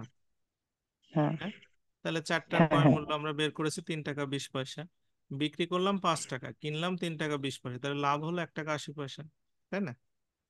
তাহলে 1 টাকা 80 হ্যাঁ, পয়সা বুঝতে লাভ পারছি। হলো 3 টাকা 20 পয়সার উপরে, গুণন 100, তাহলে হয়ে গেল। হ্যাঁ, অনেকেই আছে যে এটা আবার হচ্ছে একটার ক্রয় মূল্য একটার বিক্রয় মূল্য এভাবে বের করে, দরকার নাই এসব ঝামেলায় যাওয়ার। হ্যাঁ, জসিম। আর আমি তো ওইভাবে করা অভ্যস্ত যে 5টি ক্রয় মূল্য 4 টাকা এবং 1টি ক্রয় মূল্য 5-4, পরে 4টি বিক্রয় মূল্য 5 টাকা, এক মানে ওইভাবে আলাদা আলাদা বিক্রি করা অভ্যস্ত। হ্যাঁ, ওইভাবে আরো ঝামেলা বেশি হয়। আপনি এইভাবে একটু প্র্যাকটিস করে দেখেন, দেখবেন যে খুব সহজ হয়ে যাবে। ঠিক আছে, একবার প্র্যাকটিস করবেন, দেখবেন যে বিষয়টা, মানে আপনাদের এই লাভ ক্ষতির অঙ্কের ব্যাপারে একটা বিষয় সেটা মাথায় রাখতে হবে। আপনাকে সিদ্ধান্তে আসতে হবে যে লাভ হবে না ক্ষতি হবে। তা লাভ হবে না ক্ষতি হবে এটা জানতে হলে আপনাকে কি করতে হবে? আপনাকে করতে হবে হচ্ছে যে এখানে ক্রয় মূল্য কত, বিক্রয় মূল্য কত, তাছাড়া আপনি লাভ ক্ষতি কিভাবে জানবেন? তাছাড়া কি জানার সুযোগ আছে? আচ্ছা, একজন হচ্ছে ওয়ার্ল্ড স্পোর্টস এন্টারটেনমেন্ট নামে দিছেন, আপনার নাম কি? ওয়ার্ল্ড স্পোর্ট এন্টারটেনমেন্ট, এটা কেমন নাম? হ্যাঁ, আহ, স্যার, আপনার নাম কি? আমার নাম স্যার আব্দুল সালাম। হ্যাঁ, আব্দুল সালাম, বলেন। স্যার, এই যে 4 টাকায় 5টি, আবার 5 টাকায় 4টি, এই বিষয়টা স্যার একটু ক্লিয়ার। মানে আপনি হচ্ছে 4 টাকা দিয়ে 5টা লেবু ধরেন কিনে নিয়ে আসছেন, ঠিক আছে? স্যার, নিয়ে এসে আপনি এখন বিক্রি করতেছেন যে 5 টাকা দিয়ে 4টা, তার মানে আপনার লাভ হচ্ছে না এখানে। মানে আপনি ধরেন 5টা 4 কিনলেন, টাকা দিয়ে 5টা, 4 টাকা 5টা দিয়ে যে কিনছেন। 5টা কিনছি, হ্যাঁ আবার ওইটাই আবার 5 টাকা দিয়ে 4টে বিক্রি হ্যাঁ, করছি, 5 টাকা দিয়ে বুঝছি। আপনি 4টা বিক্রি, তাহলে লাভ হবে না? জি স্যার, জি স্যার, হ্যাঁ, বুঝতে তাহলে পারছি এটাই স্যার। বলছে শতকরা কত লাভ হবে সেটা আমরা বের করব, ঠিক আছে? আচ্ছা, এরপরে চলে আসি পরেরটাতে। এই যে এই প্রশ্নটা একটু ভিন্ন প্যাটার্নের প্রশ্ন। হ্যাঁ, প্রশ্নটা আপনাকে ভালো করে বুঝতে হবে। প্রশ্নের এটা যদি প্রশ্ন বুঝতে পারেন তাহলে মোটামুটি হবে, যারা প্রশ্ন বুঝতে পারবেন না তারা হ্যান্ড রেজ করবেন। হ্যাঁ, মানে বলছে যে টাকায় 3টি ও টাকায় 5টি দরে সমান সংখ্যক লেবু কিনে টাকায় 4টি দরে বিক্রি করলে শতকরা কত লাভ বা ক্ষতি হবে। এই প্রশ্ন যদি কেউ না বুঝতে পারেন যে প্রশ্নের মধ্যে আসলে কি ধরনের প্যাটার্ন বলছে সেটা আমরা ধরতে পারছি না, তাহলে আপনারা একটু আমাকে বলবেন। ঠিক আছে? এমন কেউ আছেন যে প্রশ্ন বুঝতে পারেননি এরকম? প্রশ্ন কি সবাই বুঝতে পারছেন? মানে প্রশ্নের উত্তর যাই হোক, মানে প্রশ্ন কি বুঝতে পারছেন? মানে কোশ্চেনটা কি ক্লিয়ার সবার কাছে? আচ্ছা, রুবেল। জি স্যার, বুঝতে পারছি। আচ্ছা, একটু বলেন তো তিনটার কি। স্যার, তিনটার দাম বলছে কয় টাকা, পাঁচটার দামও সেই কয় টাকা। না তিনটা যে কয় টাকা কিনছিল, না পাঁচটা সেই সেই কয় টাকা কিনছে। না না না না না, এটা না, এটা না, আপনি ভুল বুঝছেন এটা।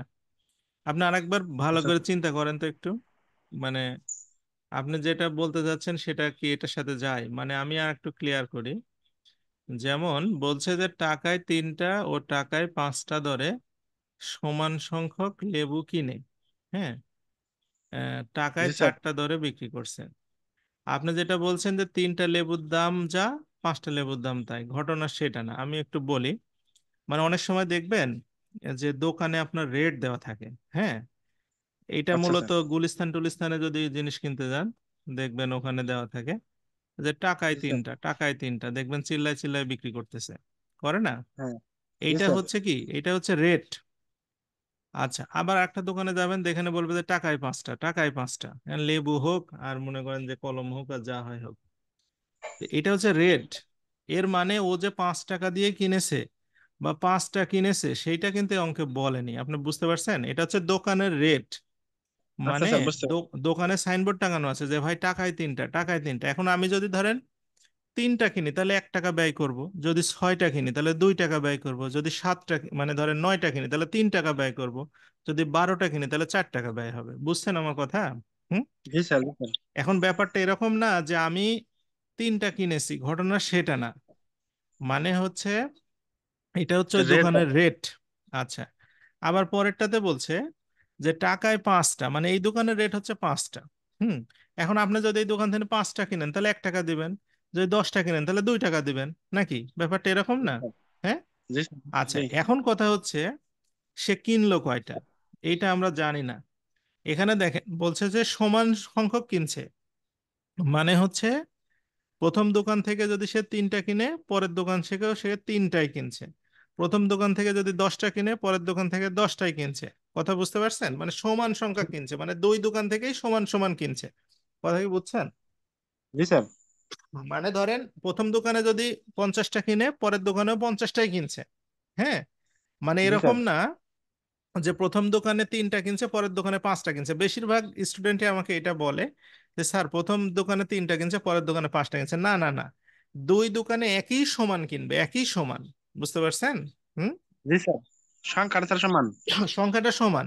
ধরেন প্রথম দোকানে যদি সে 10টা কিনে পরের দোকানে সে 10টাই কিনবে। ওকে। কিন্তু স্যার দাম কম বেশি হবে, তাই না স্যার? দাম কম বেশি হবে। ধরেন যদি আপনি প্রথম দোকানে যদি ধরেন 15টা কিনে তাহলে তার 5 টাকা খরচ হবে, তাই না?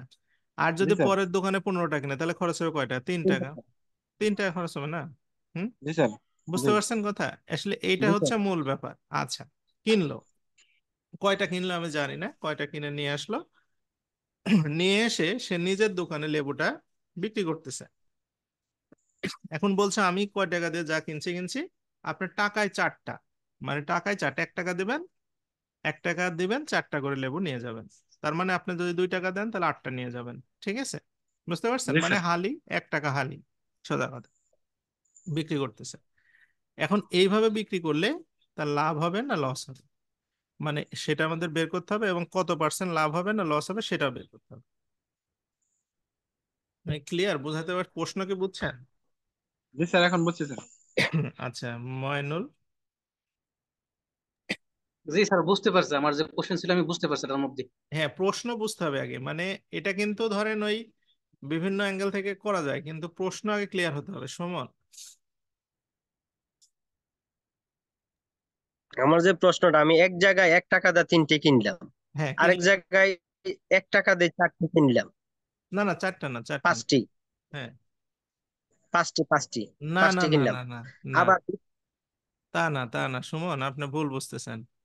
আপনি দুই দোকান থেকে একই সমান কিনতে হবে। আপনি যদি প্রথম দোকানে 3টা কিনেন, তাহলে পরের দোকানে 5টা কিনতে পারবেন না, 3টাই কিনতে হবে। এইটা তো আপনার হচ্ছে, বলছে সমান সংখ্যক কিনবে, সমান সংখ্যা। হ্যাঁ, দুই না, দোকানে একই এখানে সমান স্যার কিনবে। বলছে না টাকায় 3টি এবং টাকায় 5টি। হ্যাঁ, এটা দাম, এটা হচ্ছে দাম, ওই জিনিসের দাম। মানে এক দোকানে বিক্রি হচ্ছে টাকায় 3টা করে, এক দোকানে বিক্রি হচ্ছে টাকায় 5টা করে, এটা হচ্ছে দাম, রেট। কিন্তু আপনি কিনবেন দুই দোকানে বুঝতে একই পারছি স্যার, সমান। হ্যাঁ, দুই দোকানে একই এখন সমান বুঝতে কিনতে পারছি, হবে। এখন বুঝতে পারছি। হ্যাঁ, এটা কিন্তু আলাদা আলাদা না, এটা এই ভুলের কারণে ভুল হয়। এখন এইটা করার একটা সবচেয়ে ইজিয়েস্ট ওয়ে যেটা, সেটা হচ্ছে আপনাকে যে কাজটা করতে হবে, সেটা হচ্ছে এখানে দেখেন আমাদের 3 আছে, 5 আছে, 4 আছে। যেহেতু আমরা সমান সংখ্যক, মানে আমরা এই 3 দিয়েও ভাগ যেতে হবে, 5 দিয়েও ভাগ যেতে হবে, 4 দিয়েও ভাগ যেতে হবে, তাহলে আমরা 3, 4 আর 5-এর একটা লসাগু করব। হ্যাঁ, 3, 4 আর 5 এর লসাগু আপনারা দেখেন, আগে দেখার পরে আপনারা এটা বলবেন 3, 4 আর 5-এর লসাগু কত হয়। 3, 4, 5 যেহেতু মৌলিক সংখ্যা, তাহলে 3, 4, 12, 5, 12, 60। হ্যাঁ, তার মানে 60। এখন আপনার সে এখানে লিখতে হবে এভাবে যে মনে করি 60টা লেবু কিনছে, 60টা লেবু। মনে করি, মনে করি প্রতিবার, প্রতিবার 60টা লেবু কিনছে, 60টা লেবু কিনলো। মানে প্রত্যেকবার 60টা লেবু কিনে, মানে প্রথম দোকান থেকেও 60টা লেবু কিনছে, পরের দোকান থেকেও 60টা লেবু কিনছে। আচ্ছা, এখন বলেন যে টাকায় 3টা হলে 60টা লেবুর দাম কত হবে? টাকায় 3টা, টাকায় 3টি দরে, দরে 60টির দাম 60, অমিত লেখছে 20 টাকা, ঠিক আছে, 20 টাকা। 3টে 60, 20 টাকা, এটা তো সবাই বুঝতেছে। আর টাকায় যদি 5টা দরে হয়, ওই দোকানে খরচ হয়েছে কয় টাকা তার 60টা কিনতে?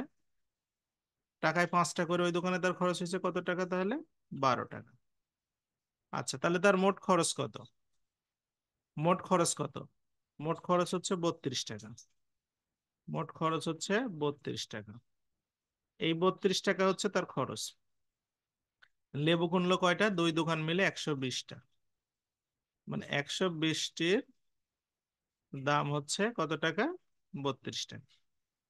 আচ্ছা, এটা কেনাকাটা হয়ে গেল, সে বাসায় চলে আসলো। আসার পরে সে টাকায় 4টি দরে বিক্রি করলো, টাকায় 4টি দরে বিক্রি করলো। 4টি দরে বিক্রি করলে কয়টা লেবু তার? 120টা, তাই না? তাহলে টাকায় যদি 4টা দরে বিক্রি করে, তাহলে কয় টাকা দাম হবে? 30 টাকা। 120টা লেবু এক এক টাকায় দিচ্ছে 4টা করে, তাহলে 30 টাকা হবে। এখন লাভ হলো না ক্ষতি হলো? ক্ষতি হলো। এটা হচ্ছে ক্ষতি। ক্ষতি হলো কত টাকা? 2 টাকা ক্ষতি। এই যে 2 টাকা ক্ষতি হলো, এখন বলছে শতকরা ক্ষতি কত। তাহলে ক্ষতির পার্সেন্টেজ কিভাবে বের করতে হয়? আমাদের 2 টাকা থাকবে উপরে, ক্রয় মূল্য থাকবে নিচে। ক্রয় মূল্য হচ্ছে 32 টাকা, 32 টাকা থাকবে নিচে, গুণন হচ্ছে 100। তাহলে আমরা কাটাকাটি করি, এটা কেটে দিলে হচ্ছে 16, 4 দিয়ে কাটলে এটা 25, এটা হচ্ছে আমাদের 4। তাহলে 25কে 4 দিয়ে ভাগ করলে 4, 6, 24, 6.25%। এইটা হচ্ছে আমাদের ক্ষতি। আচ্ছা, এবার দেখি জসিম বলেন। স্যার, হ্যাঁ বলেন, শুনতে পাচ্ছি। যেভাবে করছেন ওইভাবেই এইভাবেই করে দিলে হবে না স্যার, একদম হ্যাঁ হ্যাঁ, এইভাবেই করতে হবে, এটা সবচেয়ে বুদ্ধিমানের কাজ, আপনার ভুল হবে না। আর আপনার অন্যভাবে আচ্ছা গেলে আচ্ছা। ভুল হবে, কাটাকাটি করতে ভুল হবে। হ্যাঁ, পাপন। জি স্যার। স্যার এটা তো হচ্ছে ক্ষতির পার্সেন্টেজটা, লাভের পার্সেন্টেজটা কিভাবে বের করে? না, লাভ তো হবে না এখানে। এখানে কি লাভ হচ্ছে? এখানে তো এদিকে তো ক্ষতি হচ্ছে হচ্ছে। না। যদি কোনো নর্মালি অঙ্কে লাভ বলছে। হয় তাহলে লাভের টাকাটা উপরে দিবেন, ক্রয় মূল্য নিচে দেবেন, 100 দিয়ে গুণ। লাভ হলেও যা, ক্ষতি হলেও তো একইভাবে পার্সেন্ট বের করতে হয়। আচ্ছা, ঠিক। চামেলি। চামেলি আনমিউট করে, আনমিউট করে কথা বলেন।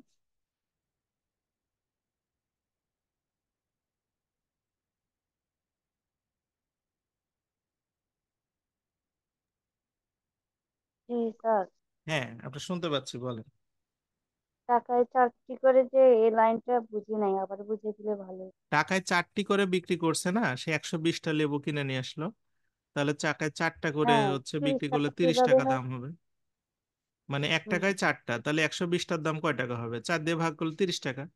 30 টাকা, 30 টাকায় ও বিক্রি করছে। হুম।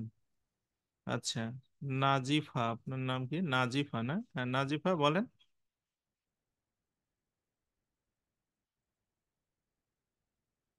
নাজিফা। হ্যাঁ, স্যার নাজিফা। 60/120, এটা স্যার বুঝি না এই লাইনটা।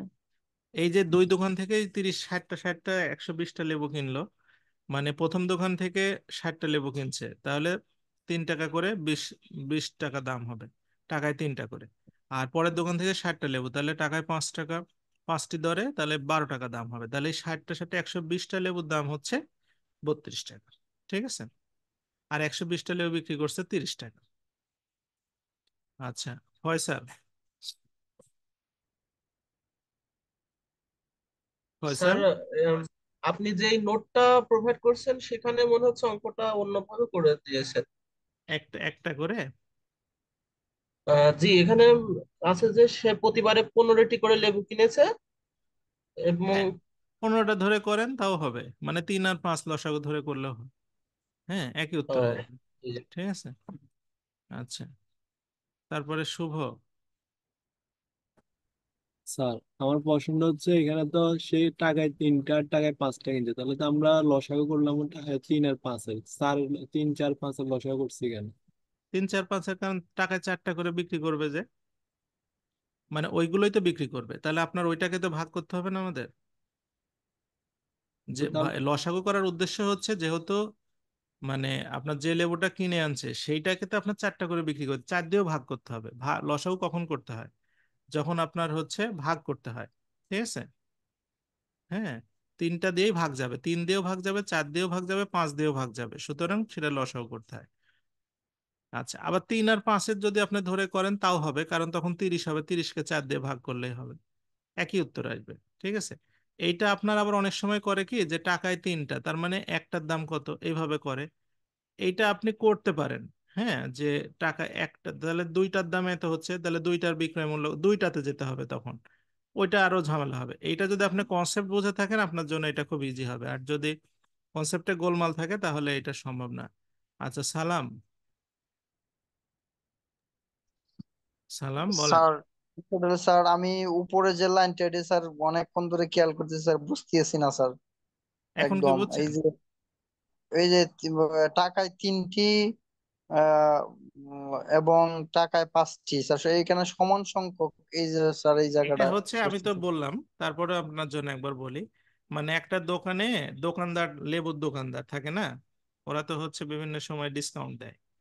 তো এক দোকানদার বলছে আপনি টাকায় 3টা নিতে পারবেন আমার দোকান থেকে, আর এক দোকান বলছে টাকায় 5টা নিতে পারবেন। হুম। তে একজন দোকান, প্রথম দোকান থেকে যে কয়টা লেবু কিনেছে, পরের দোকান থেকেও সেই কয়টা লেবু কিনেছে। বুঝতে পারছেন কথা? মানে প্রথম দোকান থেকে যদি সে 10টা কিনে, পরের দোকানেও 10টাই কিনছে। প্রথম দোকানে যদি 50টা কিনে, পরের দোকানে 50টা কিনছে। দাম, এটা হচ্ছে রেট। হুম। ক্লিয়ার এবার? হুম। সালাম। স্যার, স্যার এই বলতেছে তো 3টা আবার 5টা, তাহলে এখানে স্যার আমি আসলে আপনি এটা রেটের একটু। হিসাবটা বুঝছেন কি? রেট বুঝেন? রেট আপনাদের জি এলাকায় স্যার। দোকানদাররা এরকম ডিসকাউন্ট দেয় না যে টাকায় 3টা করে? আপনি লেবু জি স্যার। কখনো কিনেছেন বাজারে? জি স্যার, জি স্যার তাহলে কিনেছি ধরেন স্যার। আপনি এক দোকানে গেছেন, ওখানে বলছে টাকায় 3টা, তার মানে 1 টাকা দিলেন আপনি, কয়টা লেবু নেবেন ওখানে? 3টা। যদি 2 টাকা 3টা। দেন তাহলে নেবেন 6টা। ছয়টা। নাকি? আচ্ছা, জি ধরেন স্যার। আপনি ওখানে আপনি দিছেন হচ্ছে 5 টাকা, দিয়ে কয়টা নিছেন? 15টা। ঠিক আছে? 15। জি স্যার। আচ্ছা, ওই দোকান থেকে চলে আসছেন, পরের দোকানে গিয়ে এখানে আবার এই দোকানদার বলছে যে টাকায় 5টা করে। হুম আপনি জি ওখানে যে স্যার। 15টা লেবু কিনছেন এখানেও 15টা লেবুই কিনবেন। বুঝতে পারছেন কথা জি এবার? স্যার। জি স্যার। এখানে এসে তখন আপনাকে কয় টাকা খরচ হবে? 3 টাকা খরচ হবে। ওকে? ও জি স্যার। Thank you sir. হ্যাঁ, আমার মনে হয় এবার বোঝার কথা, বিষয়টা এরকম। হ্যাঁ, আচ্ছা আমরা পরেরটাতে যাই তাহলে। হুম আচ্ছা, এটা খুব সহজ অঙ্ক, এটা না করলেও পারবেন। আমরা হচ্ছে আর একটা অঙ্ক দেখে আমরা হচ্ছে এই 13 করবেন। 13 আমি করে দেব না। হ্যাঁ, 13, 14 এগুলো বাসায় করবেন সব। হ্যাঁ শিল্পী, স্যার আপনি যে সমাজ সেবার জন্য ক্লাস নিতে চাইছিলেন ওটা কবে স্টার্ট করবেন স্যার? দেরি আছে। সমাজ সেবার আপনার সার্কুলার আগে শেষ হোক। ও সমাজ সেবা সার্কুলার আবেদন আগে শেষ হোক। আমাদের এমসিকিউ একটা ব্যাচ চালু করব আমরা, সেটা একটা ব্যাচে 6 মাস সময় লাগে। হ্যাঁ, ওটা প্রচুর পড়াশোনা আছে ওখানে। সাজিদুল, স্যার আমি বলতে চাচ্ছি যে আপনার ক্লাস তো রেকর্ডেড থাকবে, কিন্তু আমরা এটা পাবো কিভাবে, দিয়ে রেকর্ডেড দিবনি, ক্লাসগুলো? আপনাদের কোনো টেনশন করার কারণ নাই, ক্লাস শেষেই হাতে পেয়ে যাবেন। আচ্ছা, এখানে দেখেন বলছে যে একটা বইয়ের মূল্য 24 টাকা। হ্যাঁ, এটা ভালো করে খেয়াল করেন, এটা করে আমরা হচ্ছে বাংলা ব্যাকরণে চলে যাব। একটা বইয়ের মূল্য 24 টাকা। এই এই দামটা নাকি প্রকৃত মূল্যের 80%। মানে আপনার বইটার অরিজিনাল দাম 24 টাকা না। আপনি বাজারে কিনতে পাচ্ছেন 24 টাকা, বাট এটার অরিজিনাল দাম 24 টাকা না। অবশিষ্ট মূল্য সরকার ভর্তুকি দেয়। হুম তার মানে কি আরো কিছু মূল্য আছে নাকি? আচ্ছা, তাহলে সরকার কত টাকা ভর্তুকি দেয় এটা আপনাকে বের করতে হবে। এখন কথা হচ্ছে এখানে দেখেন যে প্রকৃত মূল্যের 80%, তার মানে প্রকৃত মূল্য হচ্ছে যদি 100 টাকা হয় তাহলে বিক্রয় মূল্য হবে হচ্ছে 80 টাকা। ঠিক আছে? তাহলে আমরা লিখি এখানে বিক্রয় মূল্য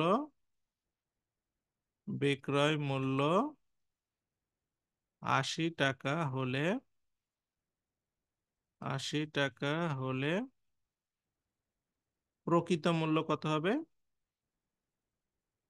100 টাকা। 1 টাকা হলে কত হবে? 100/80 টাকা। আর এখানে কত টাকা আছে? 24 টাকা। 24 টাকা হলে কত হবে? 100 × 24 ভাগ হচ্ছে 80। তাহলে এই শূন্য কাটা, 8 দিয়ে কাটলে এটা 3, তার মানে 30 টাকা। তার মানে এই বইটার দাম ছিল অরিজিনালি 30 টাকা, আপনি বাজারে কিনতে পাচ্ছেন 24 টাকা। তাহলে ভর্তুকি কয় টাকা? ভর্তুকি হচ্ছে এই 30 টাকা থেকে 24 টাকা বাদ দিলে কয় টাকা থাকে? 6 টাকা। এই 6 টাকা হচ্ছে ভর্তুকি। ঠিক আছে? তাহলে সরকার ভর্তুকি দেয় হচ্ছে 6 টাকা। ক্লিয়ার বিষয়টা কি? তো এই 15টা পর্যন্ত আজকে থাক, আপনারা এই 15টা ভালোভাবে প্র্যাকটিস করেন। হ্যাঁ, আরো 5টা অঙ্ক আছে লাভ ক্ষতির, আমরা ওইটা আগামী ক্লাসের সাথে অ্যাডজাস্ট করে করব। হ্যাঁ, মানে একদিনে শেষ না হলে, আজকে প্রথম দিন তো দেখা যাচ্ছে যে আমরা শেষ করতে পারতাম, কিন্তু প্রথম দিনে এতগুলো না করাই উত্তম হবে। এই 15টা আপনারা আজকে একটু প্র্যাকটিস করেন। ওকে? আর আমরা এখন বাংলা ব্যাকরণের অল্প একটু জিনিস আপনাদেরকে পড়তে দিব, সেগুলো বাসায় একটু পড়বেন। কি কি পড়তে দিব সেটা মানে কারক সম্পর্কে একটু আলোচনা করব। আর হচ্ছে আপনার আহ, এক কথায় প্রকাশ আপনাদেরকে পড়তে দিব আজকে। হ্যাঁ, এক কথায় প্রকাশ যেহেতু পরীক্ষাতে আসবেই অবশ্যই, তো সেহেতু এক কথায় প্রকাশ তো অবশ্যই পড়তে হবে। আচ্ছা, কারকের সামান্য একটু জিনিস আপনাদেরকে শেখানোর চেষ্টা করবো। কারক যেহেতু আপনাদের অবশ্যই আসবে, হুম এটার কোনো বিকল্প নাই, কারক আসবে। তাই কারক চিনতে হলে প্রথমে আপনাকে আগে চিনতে হবে হচ্ছে বিভক্তি। হুম এখন বিভক্তি বলতে আমরা বুঝি কোনটা, যে আপনার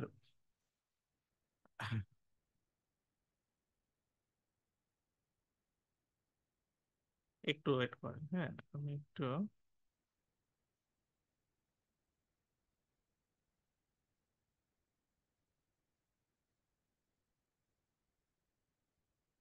আচ্ছা, আমি ফুল স্ক্রিনটা নিয়ে আসতে চাচ্ছি, একটু দাঁড়ান।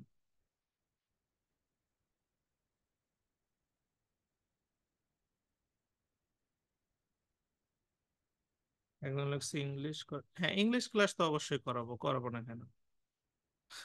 আপনাদের যে 15টা ক্লাস আছে এর মধ্যে বাংলা, ইংলিশ, সাধারণ জ্ঞান সবগুলো ক্লাসই করানো হবে। সেটা আমাদের মাস্টার প্ল্যান আছে, ওভাবে করা। আচ্ছা, প্রথমে চলে আসি, আমরা বিভক্তিটা আগে বোঝার চেষ্টা করি। হুম। বিভক্তি হচ্ছে আপনার আহ, দুইভাবে হয়। একটা হচ্ছে আপনার শব্দের মধ্যে থাকে, ওর ভিতরে থাকে। একটা হচ্ছে শব্দের বাইরে আলাদা করে বোঝা যায়। হুম। আর এখন বিভক্তিগুলো কি কি? আপনার এক বচন আছে, বহু বচন আছে। আপনি এক বচনগুলো অন্তত পড়বেন। বহু বচনগুলো যদি সম্ভব না হয় সেটা ভিন্ন বিষয়। হ্যাঁ। যে তারপরেও হচ্ছে আপনার হুম, মানে অনেক সময় দেখা যাচ্ছে যে বহু বচনে প্রশ্ন আসে। আমি বিষয়গুলো বোঝানোর চেষ্টা করতেছি। তো প্রথমে আসেন যে প্রথমা বিভক্তি। প্রথমা বিভক্তি কি কি হয়? প্রথমা বিভক্তি হচ্ছে শূন্য, অ, এ, তে, এতে। হ্যাঁ। দ্বিতীয় বিভক্তি হচ্ছে কে রে। তৃতীয় বিভক্তি হচ্ছে দ্বারা দিয়া কর্তৃক। চতুর্থী হচ্ছে কে রে জন্য নিমিত্তে। পঞ্চমী হতে থেকে চেয়ে। ষষ্ঠী হচ্ছে রয়ে। সপ্তমী এ অতে। আচ্ছা, এখন কি ক্লিয়ার শোনা যাচ্ছে? সাউন্ড কি কম আসতেছে? সাউন্ড কি কম আসার কথা? আপনাদের সাউন্ড কি এখন ক্লিয়ার শুনতে পাচ্ছেন?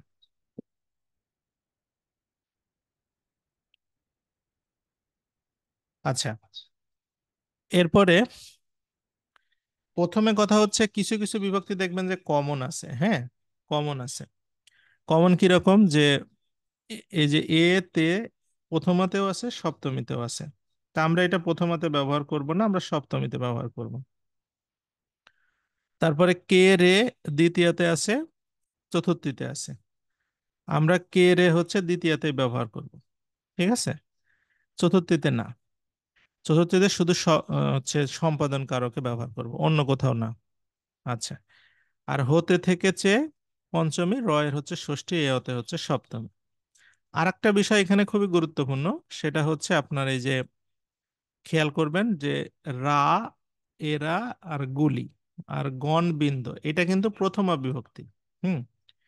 ব্যাপারটা কি রকম? যেমন যদি বলে ছাত্ররা বল খেলে, ছাত্ররা নিচে দাগ দেওয়া আছে, তাহলে কর্তৃকারক তো হবেই।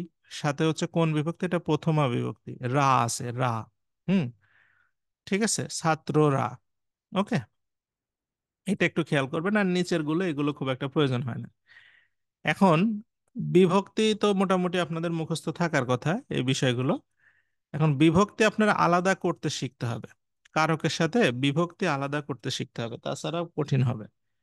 আচ্ছা, প্রথমে আমরা আগে কারকটা, বিভক্তি তো চিনে আসলাম। কারকের ইয়েটা কি?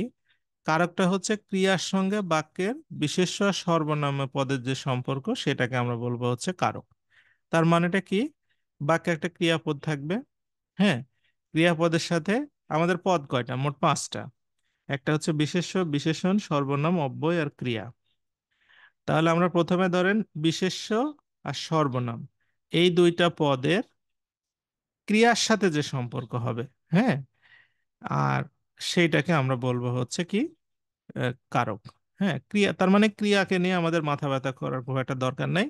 ক্রিয়াকে ভিত্তি করে আমরা কারক হচ্ছে ব্যবহার করব। ঠিক আছে? আচ্ছা, এখন আপনাকে চিনতে হবে কি? বিভক্তি। বিভক্তিতে, বিভক্তিতে হচ্ছে মানে কোনটা আপনার বিভক্তি, এইটা চেনার ক্ষেত্রে আমি আপনাদের একটু আহ, মানে একটু এক্সাম মানে নেই, একটু পরীক্ষা নেই, তাহলে বোঝাই যাবে। যেমন ধরেন আমি যদি এখানে একটা বাক্য লিখি যে টাকায়, টাকায় টাকা আনে। ঠিক আছে? এইভাবে আপনাকে একটা, টাকায় টাকা আনে, ধরেন এটা কারক যাই হোক, আমি কারকে পরে আসতেছি। প্রথমে আমি এটার নিচে একটা দাগ দিলাম। আচ্ছা, বলেন তো এটা কোন বিভক্তি? কারক যাই হোক, কারক না জানলে নাই। বিভক্তি কোনটা এটা? এই টাকায় টাকা আনে। আচ্ছা, সবাই বলছে সপ্তমী বিভক্তি। হ্যাঁ, যেমন অন্তস্তটা আছে এখানে, এটা অনুসারে সবাই বলতেছে হচ্ছে এটা কি? সপ্তমী বিভক্তি। আচ্ছা, খুবই ভালো কথা। তারপরে যদি আমি বলি যে টাকা, টাকা আনে। হ্যাঁ, টাকা টাকা আনে। ওকে, টাকা টাকা আনে, এই টাকা কোন বিভক্তি? হ্যাঁ, সজীব লেখছে প্রথমা বিভক্তি। কেন? কারণ শূন্য বিভক্তি, আচ্ছা শূন্য বিভক্তি। আচ্ছা আরেকটা লিখি, হ্যাঁ আরেকটা লিখি, রহিম জেলে থাকে। এই জেলে কোন বিভক্তি? রহিম জেলে থাকে, জেলে কোন বিভক্তি বলেন? আচ্ছা সবাই লিখছে সপ্তমী। আচ্ছা তারপরে জেলে ভাই মাছ ধরে, ঠিক আছে। এই জেলে কোন বিভক্তি? জেলে ভাই মাছ ধরে, এই জেলে কোন বিভক্তি? আচ্ছা শূন্য বিভক্তি। আচ্ছা যেমন সুমন লিখছে সপ্তমী বিভক্তি। তার মানে এখানে দেখেন আমাদের কিছু কনফিউশন আছে, হ্যাঁ।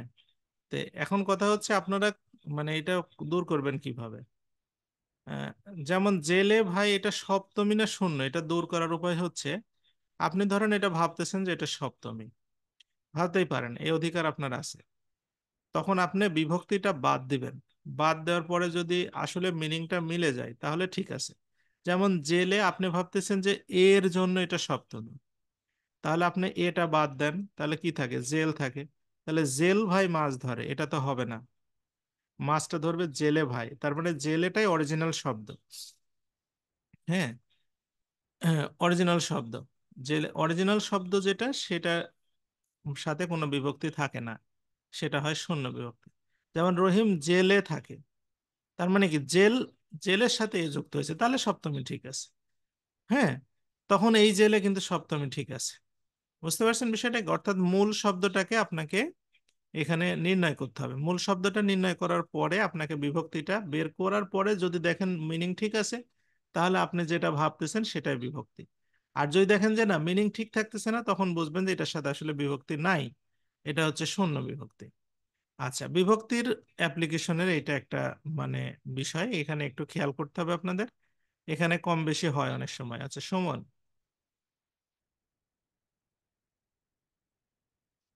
সুমন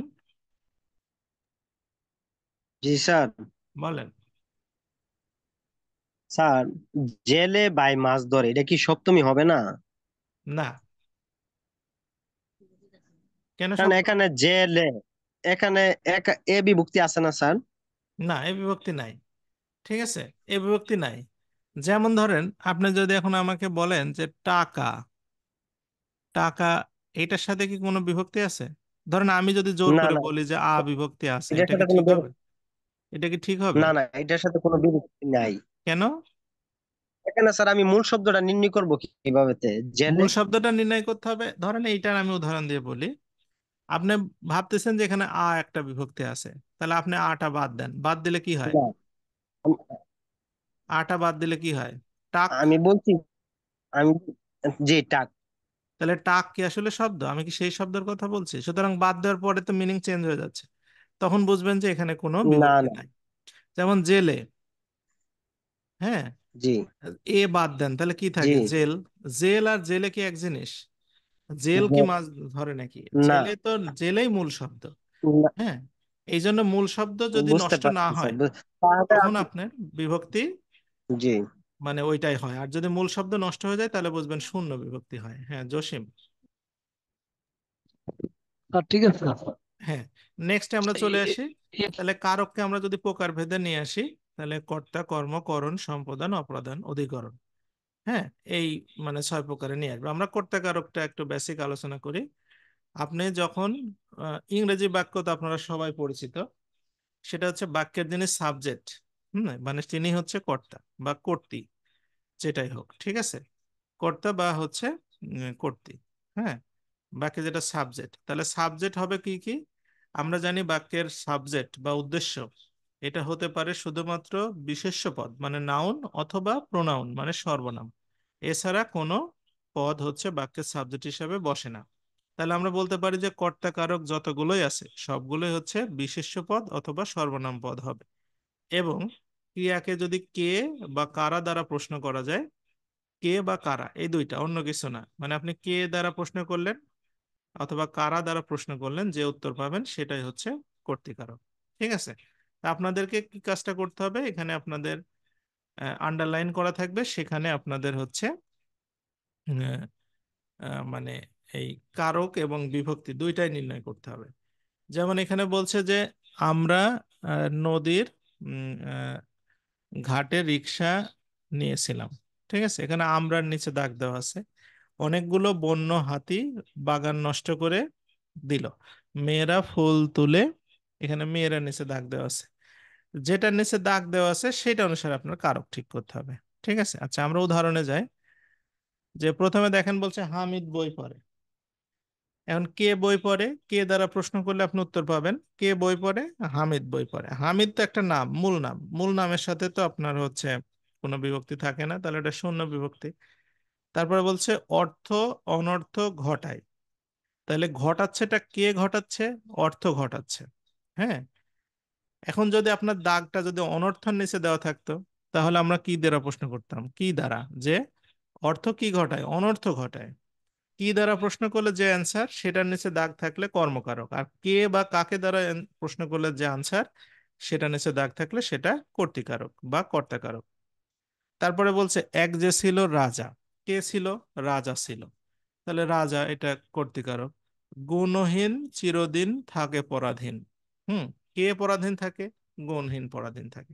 তাহলে এই যে কে দ্বারা প্রশ্ন করলে আপনি কর্তৃকারক পাবেন। চাঁদ বুঝি তা জানে, কে জানে, চাঁদ জানে, তাহলে চাঁদ হচ্ছে কর্তৃকারক। পাখি সব করে রব রাতি পুহাইল। হ্যাঁ, তাহলে পাখি, রবটা কে করে, পাখি করে। হুম, তাহলে যে ক্রিয়াকে প্রশ্ন করতে হবে, তাহলে রবটা কে করে, পাখি করে, সুতরাং পাখি হচ্ছে কর্তৃকারক। মানুষ ভাবে এক হয় আর এক, কে ভাবছে এটা, কে দ্বারা প্রশ্ন, মানুষ, সুতরাং মানুষ কর্তৃকারক। রাখাল গরুর পাল লয়ে যায় মাঠে, কে লয়ে যায়, রাখাল লয়ে যায়। কি লয়ে যায় যদি বলে, গরুর পাল লয়ে যায়। এখন আপনাকে যদি গরুর পালের নিচে দাগ থাকে, তখন আপনি বুঝবেন যে এটা হচ্ছে কর্মকারক। ঠিক আছে, আচ্ছা কোকিল ডাকে, কে ডাকে, কোকিল। রাজার হস্ত করে সমস্ত কাঙালের ধন চুরি। হুম, তো এই যে কাঙালের ধন এটা চুরি করে কে, রাজার হস্ত, তাহলে সুতরাং রাজার হস্তটা হচ্ছে কি, কর্তৃকারক। পুলিশ চোর ধরেছে, কে ধরেছে, পুলিশ, তাহলে পুলিশ কর্তৃকারক।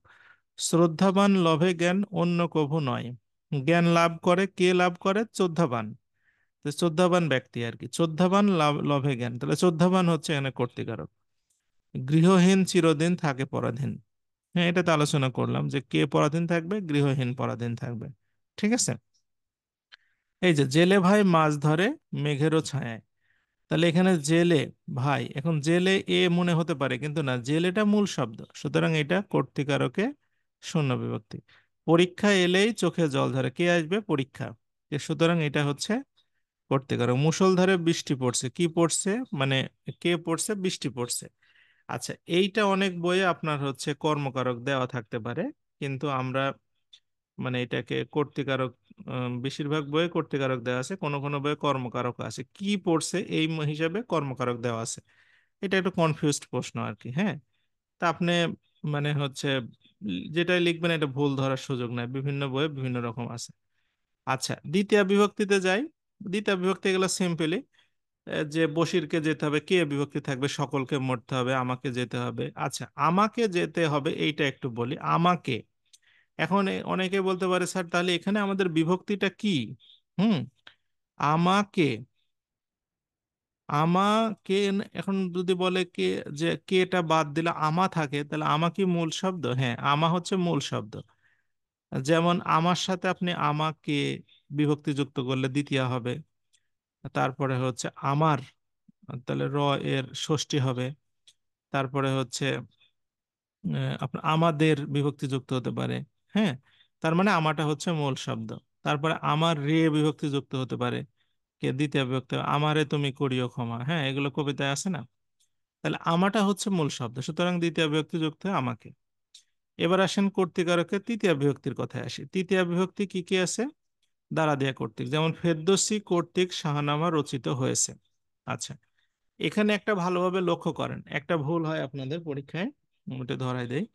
ফেরদৌসী কর্তৃক শাহনামা রচিত হয়েছে। এখন ফেরদৌসীর নিচে দাগ দেওয়া আছে। এখন অনেকে গিয়ে বলে যে কর্তৃকের নিচে তো দাগ দেওয়া নাই। হ্যাঁ, কর্তৃকের নিচে তো কোনো দাগ নাই, তাহলে আমরা কেন এই কর্তৃক অনুসারে তৃতীয়া বিভক্তি দাগাবো? আমরা তো ফেরদৌসী যেহেতু নাম, সেহেতু আমরা প্রথমা বিভক্তি দাগাবো নাকি? না, এটা ঠিক না। আপনার ফেরদৌসী কর্তৃক শাহনামা রচিত হয়েছে, এটার অর্থ হচ্ছে কর্তৃকটা আসলে ফেরদৌসীর সাথেই আছে। এখন এটা একসাথে লেখা হয়নি, লেখা সম্ভব না, একসাথে লিখলে এটা সৌন্দর্য নষ্ট হয়, জন্য আলাদা করে লেখা হয়েছে, এটা কোনো সমস্যা না। ঠিক আছে। আচ্ছা, সুমন কিছু বলতে চাই মনে হয়। হ্যাঁ, সুমন। স্যার আমি বললাম যে ফেরদৌসী কর্তৃক শাহনামা রচিত, এখানেই মূল সমস্যাটা আমার ব্যক্তিগতভাবে ধরা পড়ে আর কি। এখন আমরা বলছি তো এটা তো কর্তৃক যে শব্দটা এটা তো বিভক্তি, হ্যাঁ, আর ফেরদৌসী যে শাহনামা রচিত এটা তো কারক। এখন আমরা ক্ষেত্রে কিভাবে নির্ণয় করবো যে ফেরদৌসী কর্তৃক শাহনামা রচিত? আমরা তো জানি এটা কর্তৃকারক, এখন আমি বুঝবো কিভাবে যে এটা কর্তৃকারক? এখন বিভক্তি তো জানি, তৃতীয় বিভক্তি। আচ্ছা, এটাই যে আপনাকে বললাম যে কে দ্বারা প্রশ্ন করতে হবে, ক্রিয়াকে। রচিত হয়েছে মানে সোজা কথা হচ্ছে মানে এটাকে, এটা আছে প্যাসিভ ভয়েসে, এই জন্য আপনার কাছে একটু কনফিউশন মনে হচ্ছে। প্যাসিভ ভয়েসে দেখবেন যে জি ধরেন, যেমন প্যাসিভ ভয়েসে আমরা কিভাবে কথা বলি, যেমন ধরেন আমি ভাত খাই, এইটাকে আমরা উল্টা করে বলি কি আমার দ্বারা ভাত খাওয়া হয়, এর অর্থ কি? ভাত আমি।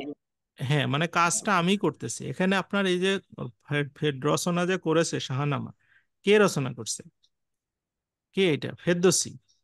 তো সুতরাং ফেরদৌসী। ফেরদৌসী হচ্ছে কর্তৃকারক। হ্যাঁ, আপনার মূল ভাবটা মানে তৃতীয় বিভক্তি মানে হচ্ছে প্যাসিভ ভয়েস। প্যাসিভ ভয়েসে অনেক সময় কনফিউশন থাকে। হ্যাঁ, কিন্তু এটার মূল ভাবটা ধরতে পারলেই হবে। হ্যাঁ। হ্যাঁ, জয়নাল।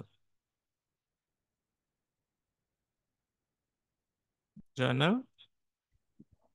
এই কর্তিকারকটা যে স্যার এটা একটু বোঝেন স্যার, এটাতে একটু সমস্যা, যে এটাকে কর্তিকারকটা চিনতে একটু সমস্যা হইতেছে। তৃতীয় বিভক্তি চিনা যায়, কিন্তু কর্তিকারকটা যে ওই যে স্যার বললাম যে মানে কে ফেরদৌস। করেছে, এটা ধরলে আপনি বুঝতে পারবেন। রাম কর্তৃক রাবণ বধ হয়েছে। আচ্ছা, বধটা করলো কে? হ্যাঁ, এখানে জয়নাল, বধটা করলো কে? বধটা করলো হচ্ছে রামে। রাম। হ্যাঁ, তাহলে রাম কর্তৃকারক। আর কাকে বধ করলো? রাবণকে, তাহলে রাবণ রাবণকে। হচ্ছে কর্মকারক। ঠিক আছে, বুঝতে পারছেন বিষয়টা কি? যদি রাবণের নিচে দাগ থাকে তাহলে কর্মকারক, সহজ কথা। হুম। হ্যাঁ। স্যার শুভ। আমার প্রশ্নটা ছিল কর্তৃকারের দ্বিতীয় ব্যক্তির 5 নম্বরটা, ওই যে তাকে দিয়ে কিছু হবে না, এখানে কে বাদ দিলে কি মূল শব্দ থাকে? হ্যাঁ, থাকে থাকে। ঠিক আছে, কিভাবে? তাটাই মূল শব্দ। হুম, এটা তাটাই মূল শব্দ। এটা হচ্ছে আপনার, যেমন আমাকে, আমাটা মূল শব্দ, তাকে তাটাই মূল শব্দ। ঠিক আছে, এটা আপনার হচ্ছে যেমন ধরেন মানে আমরা তাদের, তাদের বলি না, তায়ের সাথে যুক্ত হয়, তাহাকে, তাকে, তার সাথে যুক্ত হয়। ঠিক আছে, তাহাদিগের, তার সাথে যুক্ত হয়। ঠিক আছে, মানে ডিকশনারিতে তাটা মূল শব্দ। হুম, ডিকশনারিতে আছে তাটা মূল শব্দ। এটা আমরা অনেক সময় কনফিউশনে পড়ে যাই, এটা বাদ দিলে কিছু থাকে না। আচ্ছা, যেমন এই যে দেখেন, আমা হতে এ কার্য সাধন হবে না, আমা তাহলে মূল শব্দ, তার মানে হতে থেকে চেয়ে তাহলে ষষ্ঠী, পঞ্চমী বিভক্তি। আমার খাওয়া হলো না, র যুক্ত হয়েছে, ষষ্ঠী বিভক্তি। কার খাওয়া হলো না? আমার। মানে কে খেলো না, খাইলো না কে? আমার। এই যে ষষ্ঠী আর তৃতীয়াতে প্যাসিভ ভয়েস হয়, ভাববাচ্য হয়ে যায়। হ্যাঁ, কর্মবাচ্য এবং ভাববাচ্য হয়ে যায়, তখন আমাদের কনফিউশন হয়। ঠিক আছে, যেমন কোথাও আমার হচ্ছে মানে যে হারিয়ে যেতে নেই মানা। আর একটা বিষয় এখানে খেয়াল করেন, যে এই ভাববাচ্য, ভাববাচ্য বিষয়টা কি? ভাববাচ্য বিষয়টা হচ্ছে দেখবেন যে কথাটা একটা অন্য স্টাইলে বলা হয়। হুম, এই যে এই টাইপের, যেমন আমার যাওয়া হয়নি, কথাটা কিন্তু তিন ভাবে বলা যেত। একটা হচ্ছে আমার দ্বারা যাওয়া হয়নি, অথবা আমি যাইনি। আমি যাইনি এটাকে বলা হয় কর্তৃবাচ্য। হ্যাঁ, আমার দ্বারা যাওয়া হয়নি এটাকে বলা হয় কর্মবাচ্য। আর আমার যাওয়া হয়নি এই টাইপের কথাগুলোকে বলা হয় ভাববাচ্য। তাহলে ভাববাচ্য কর্তৃকারক হয়। হ্যাঁ, যেমন সাপের হাসি বেদেই চেনে, হাসিটা কার? সাপের। এইটা আপনার হচ্ছে অনেক বই আছে যে এটাকে বলা হয় আপনার, এই কি বলে এটা, আহ, হচ্ছে সম্বন্ধকারক বলে। কিন্তু সম্বন্ধকারক মানেও কর্তৃকারকের মধ্যেই ধরে, আগের বইয়ে সম্বন্ধকারক বলে তেমন কিছু ছিল না। মানে সম্বন্ধকারক মানে হচ্ছে যে মালিক তাকে সম্বন্ধকারক বলে, সম্বন্ধকারককে আপনি কর্তৃকারক লিখতে পারেন, অসুবিধা নেই। যেমন সাপের হাসি, কার হাসি? সাপের। যদি বলে রাজার বাড়ি, কার বাড়ি? রাজার। হুম, বুঝতে পারছেন ব্যাপারটা কি? এরকম। তারপরে হচ্ছে করতে সপ্তমীতে গরুতে দুধ দেয়, ঘোড়ায় গাড়ি টানে, এগুলো আমি পড়াচ্ছি না। গায়ে মানে না আপনি মোড়ল, এইটা দেখেন, গায়ে মানে না আপনি মোড়ল, কে মানে না? গায়ে। গা মানে কি? গা মানে হচ্ছে গ্রাম, গ্রাম মানে হচ্ছে গ্রামের মানুষ। ঠিক আছে, গায়ে মানে না, গ্রাম তো আর কাউকে মানতে পারবে না। তাহলে হচ্ছে গ্রামের মানুষ মানে না আপনি মোড়ল হয়েছেন। ঠিক আছে। তারপরে হচ্ছে কি বাপে না জিজ্ঞাসে মায়ে না সম্ভাষে, কে জিজ্ঞেস করবে? বাবা। সম্ভাষ করবে কে? মা। ঠিক আছে। তাহলে হচ্ছে এখানে বাপ এবং মা দুইজনই হচ্ছে কি কর্তৃকারক। পাগলে কি না বলে, ছাগলে কি না খায়। তাহলে পাগল বলতেছে ছাগল খাচ্ছে, তাহলে পাগল এবং ছাগল উভয়ই হচ্ছে আপনার কর্তৃকারক। বুলবুলিতে ধান খেয়েছে, খাজনা দে, কে ধান খেলো? ধানটা খেলো কে? ঠিক আছে, বুলবুলি। তাহলে বুলবুলি হচ্ছে কর্তৃকারক। ঠিক আছে। বাঘে মহিষে এক ঘাটে জল খায়, জলটা কে খাচ্ছে? বাঘ আর মহিষ। যে খায় সে হচ্ছে কর্তৃকারক। ঠিক আছে। আচ্ছা, তারপরে বলছে রাজায় রাজায় লড়াই, উলু খাগড়ার পানান্ত। লড়াইটা কে, কার কার লড়াই, কে কে করতেছে লড়াইটা? কে কে করে? রাজা রাজা। সুতরাং রাজায় রাজা এটা কর্তৃকারক। হ্যাঁ। আচ্ছা, তো এই কয়েকটা একটু রিডিং পড়বেন, আপনার আমার মনে হয় আপনারা পারার কথা। আমরা কর্মকারক থেকে আগামী দিন পড়ি। হ্যাঁ, মানে আমরা আজকে প্রথম ক্লাস তো একবারে অতটা লোড দিতে চাচ্ছি না, আমি আরো কিছু পড়া দিব। আমাদের 2 ঘন্টার মধ্যে ক্লাস শেষ করবো। প্রথম দিন একটু স্লো মোশন হয়, আস্তে আস্তে আমরা মানে বেশি ইয়েতে করতে পারবো। আমরা কর্মকারক থেকে আগামী দিন কারকটা শেষ করবো, অ্যাজ ওয়েল অ্যাজ আপনার হচ্ছে লাভ ক্ষতির অঙ্কগুলো শেষ করব। পাশাপাশি আরো কিছু পড়া থাকবে। আপনাদের আরো একটা জিনিস আজকে পড়তে দিব, খুব ছোট একটা জিনিস। আপনার কিন্তু এইটা এরকম না, এগুলো কিন্তু সময় পাবেন না, মানে একটা দিনের মধ্যে আপনাকে পড়তে হবে। সারা দিনের মধ্যে এটা পড়ে পরের দিন আবার হচ্ছে এটা আপনাকে কিন্তু নতুন ক্লাসে ইয়ে করতে হবে, তাছাড়া কিন্তু এটা সম্ভব না। হ্যাঁ, এটা হচ্ছে যেমন আপনাদের আজকে আরেকটা পড়া আছে, সেটা হচ্ছে শীটে। আপনারা খেয়াল করেন, জেনারেল নলেজটা আজকে পড়ানো হবে না, সময় হবে না। তে এর ভিতরে আমি হচ্ছে আপনাদেরকে বাগধারা পড়তে দিয়েছি, আর হচ্ছে এক কথায় প্রকাশ পড়তে দিয়েছি, আর হচ্ছে সমার্থক শব্দ পড়তে দিয়েছি। তে বাগধারা এক কথায় প্রকাশ আমি আগের ব্যাচে অনেকগুলো পড়াচ্ছিলাম, তারা প্রচুর আপত্তি করার কারণে আমি এটা মানে একটা মানে সংক্ষিপ্ত করতে বাধ্য হয়েছি। হুম।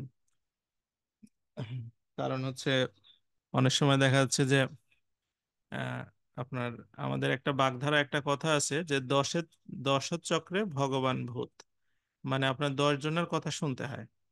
যাই হোক, সেটার উপরে আমি ভিত্তি করে আমি এক কথায় প্রকাশটাকে একটা সংক্ষিপ্ত ইয়ের মধ্যে নিয়ে আসছি। আমি টোটাল মানে আমার কাছে মনে হয়েছে এই এক কথায় প্রকাশগুলো আপনি যদি ভালোভাবে পড়েন তাহলে আপনি এক কথায় প্রকাশে পারবেন। বেশি নাই এখানে। আহ, যেমন আমি এখানে এক কথায় প্রকাশ কিভাবে পড়তে হয় এটা মুখস্থ করা ছাড়া কোনো উপায় থাকে না। যেমন অক্ষির অগোচরে পরোক্ষ, অক্ষির অভিমুখে প্রত্যক্ষ, অক্ষির সমীপে সমক্ষ।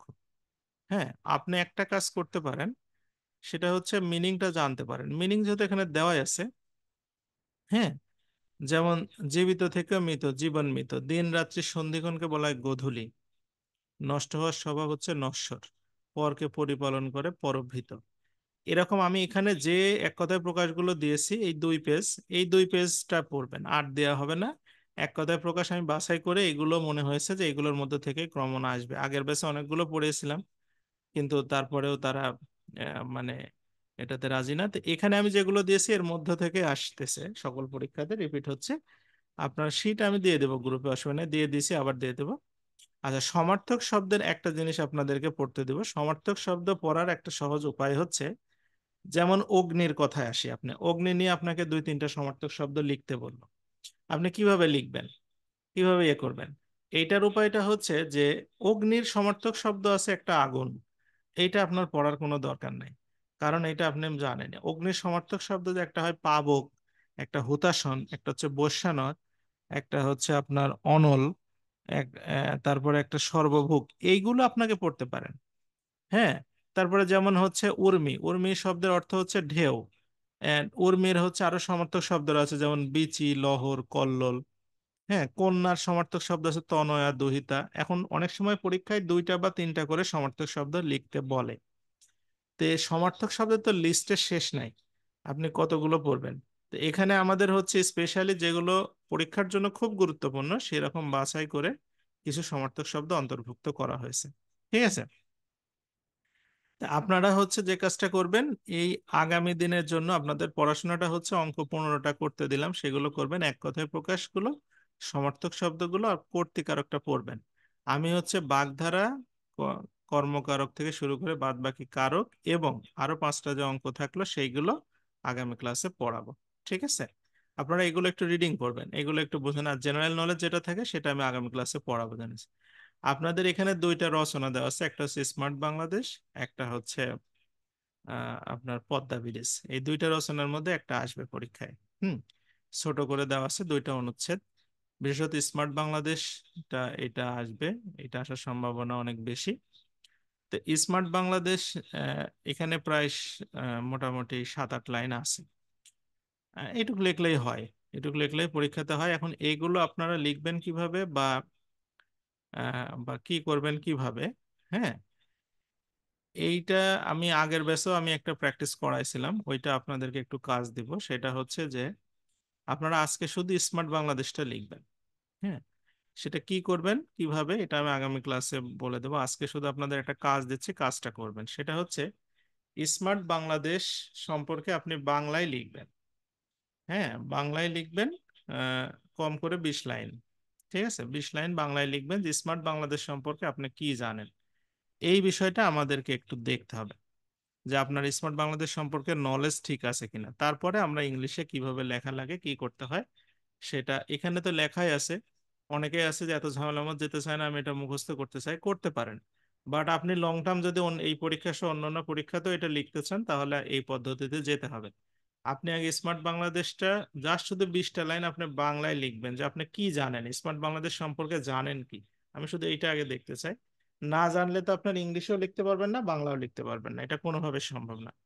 ঠিক আছে, এখন আপনি যদি স্মার্ট বাংলাদেশের মূল কনসেপ্টটা জেনে থাকেন, আমার বিশ্বাস আপনি বাংলা ইংরেজি দুটোতেই লিখতে পারবেন।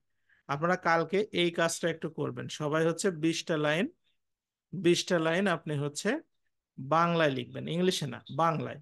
বাংলায় লিখবেন যে স্মার্ট বাংলাদেশ আপনি কি জানেন, আমি সেটা জাস্ট একটু চেক করব। হুম, আগামী ক্লাসে হচ্ছে আমি দু একজনকে এটা দেখি জিজ্ঞেস করব, কয়েকজনকে, যে আপনি কি লিখছেন, আপনারা লিখে রাখবেন সবাই। হ্যাঁ, তারপরে আমি বিষয়টা বুঝবো, তারপরে আপনাদের এটা করাটা শেখাবো। আচ্ছা, এই হচ্ছে আমাদের মোটামুটি ধরেন আজকের পড়াশোনা এইটুকুই। আমরা আগামী ক্লাসে আবার মানে এই লেকচার শিটটা গোটাটা শেষ করতে আমাদের 8টা দিন সময় লাগবে। মাইনুল বলেন।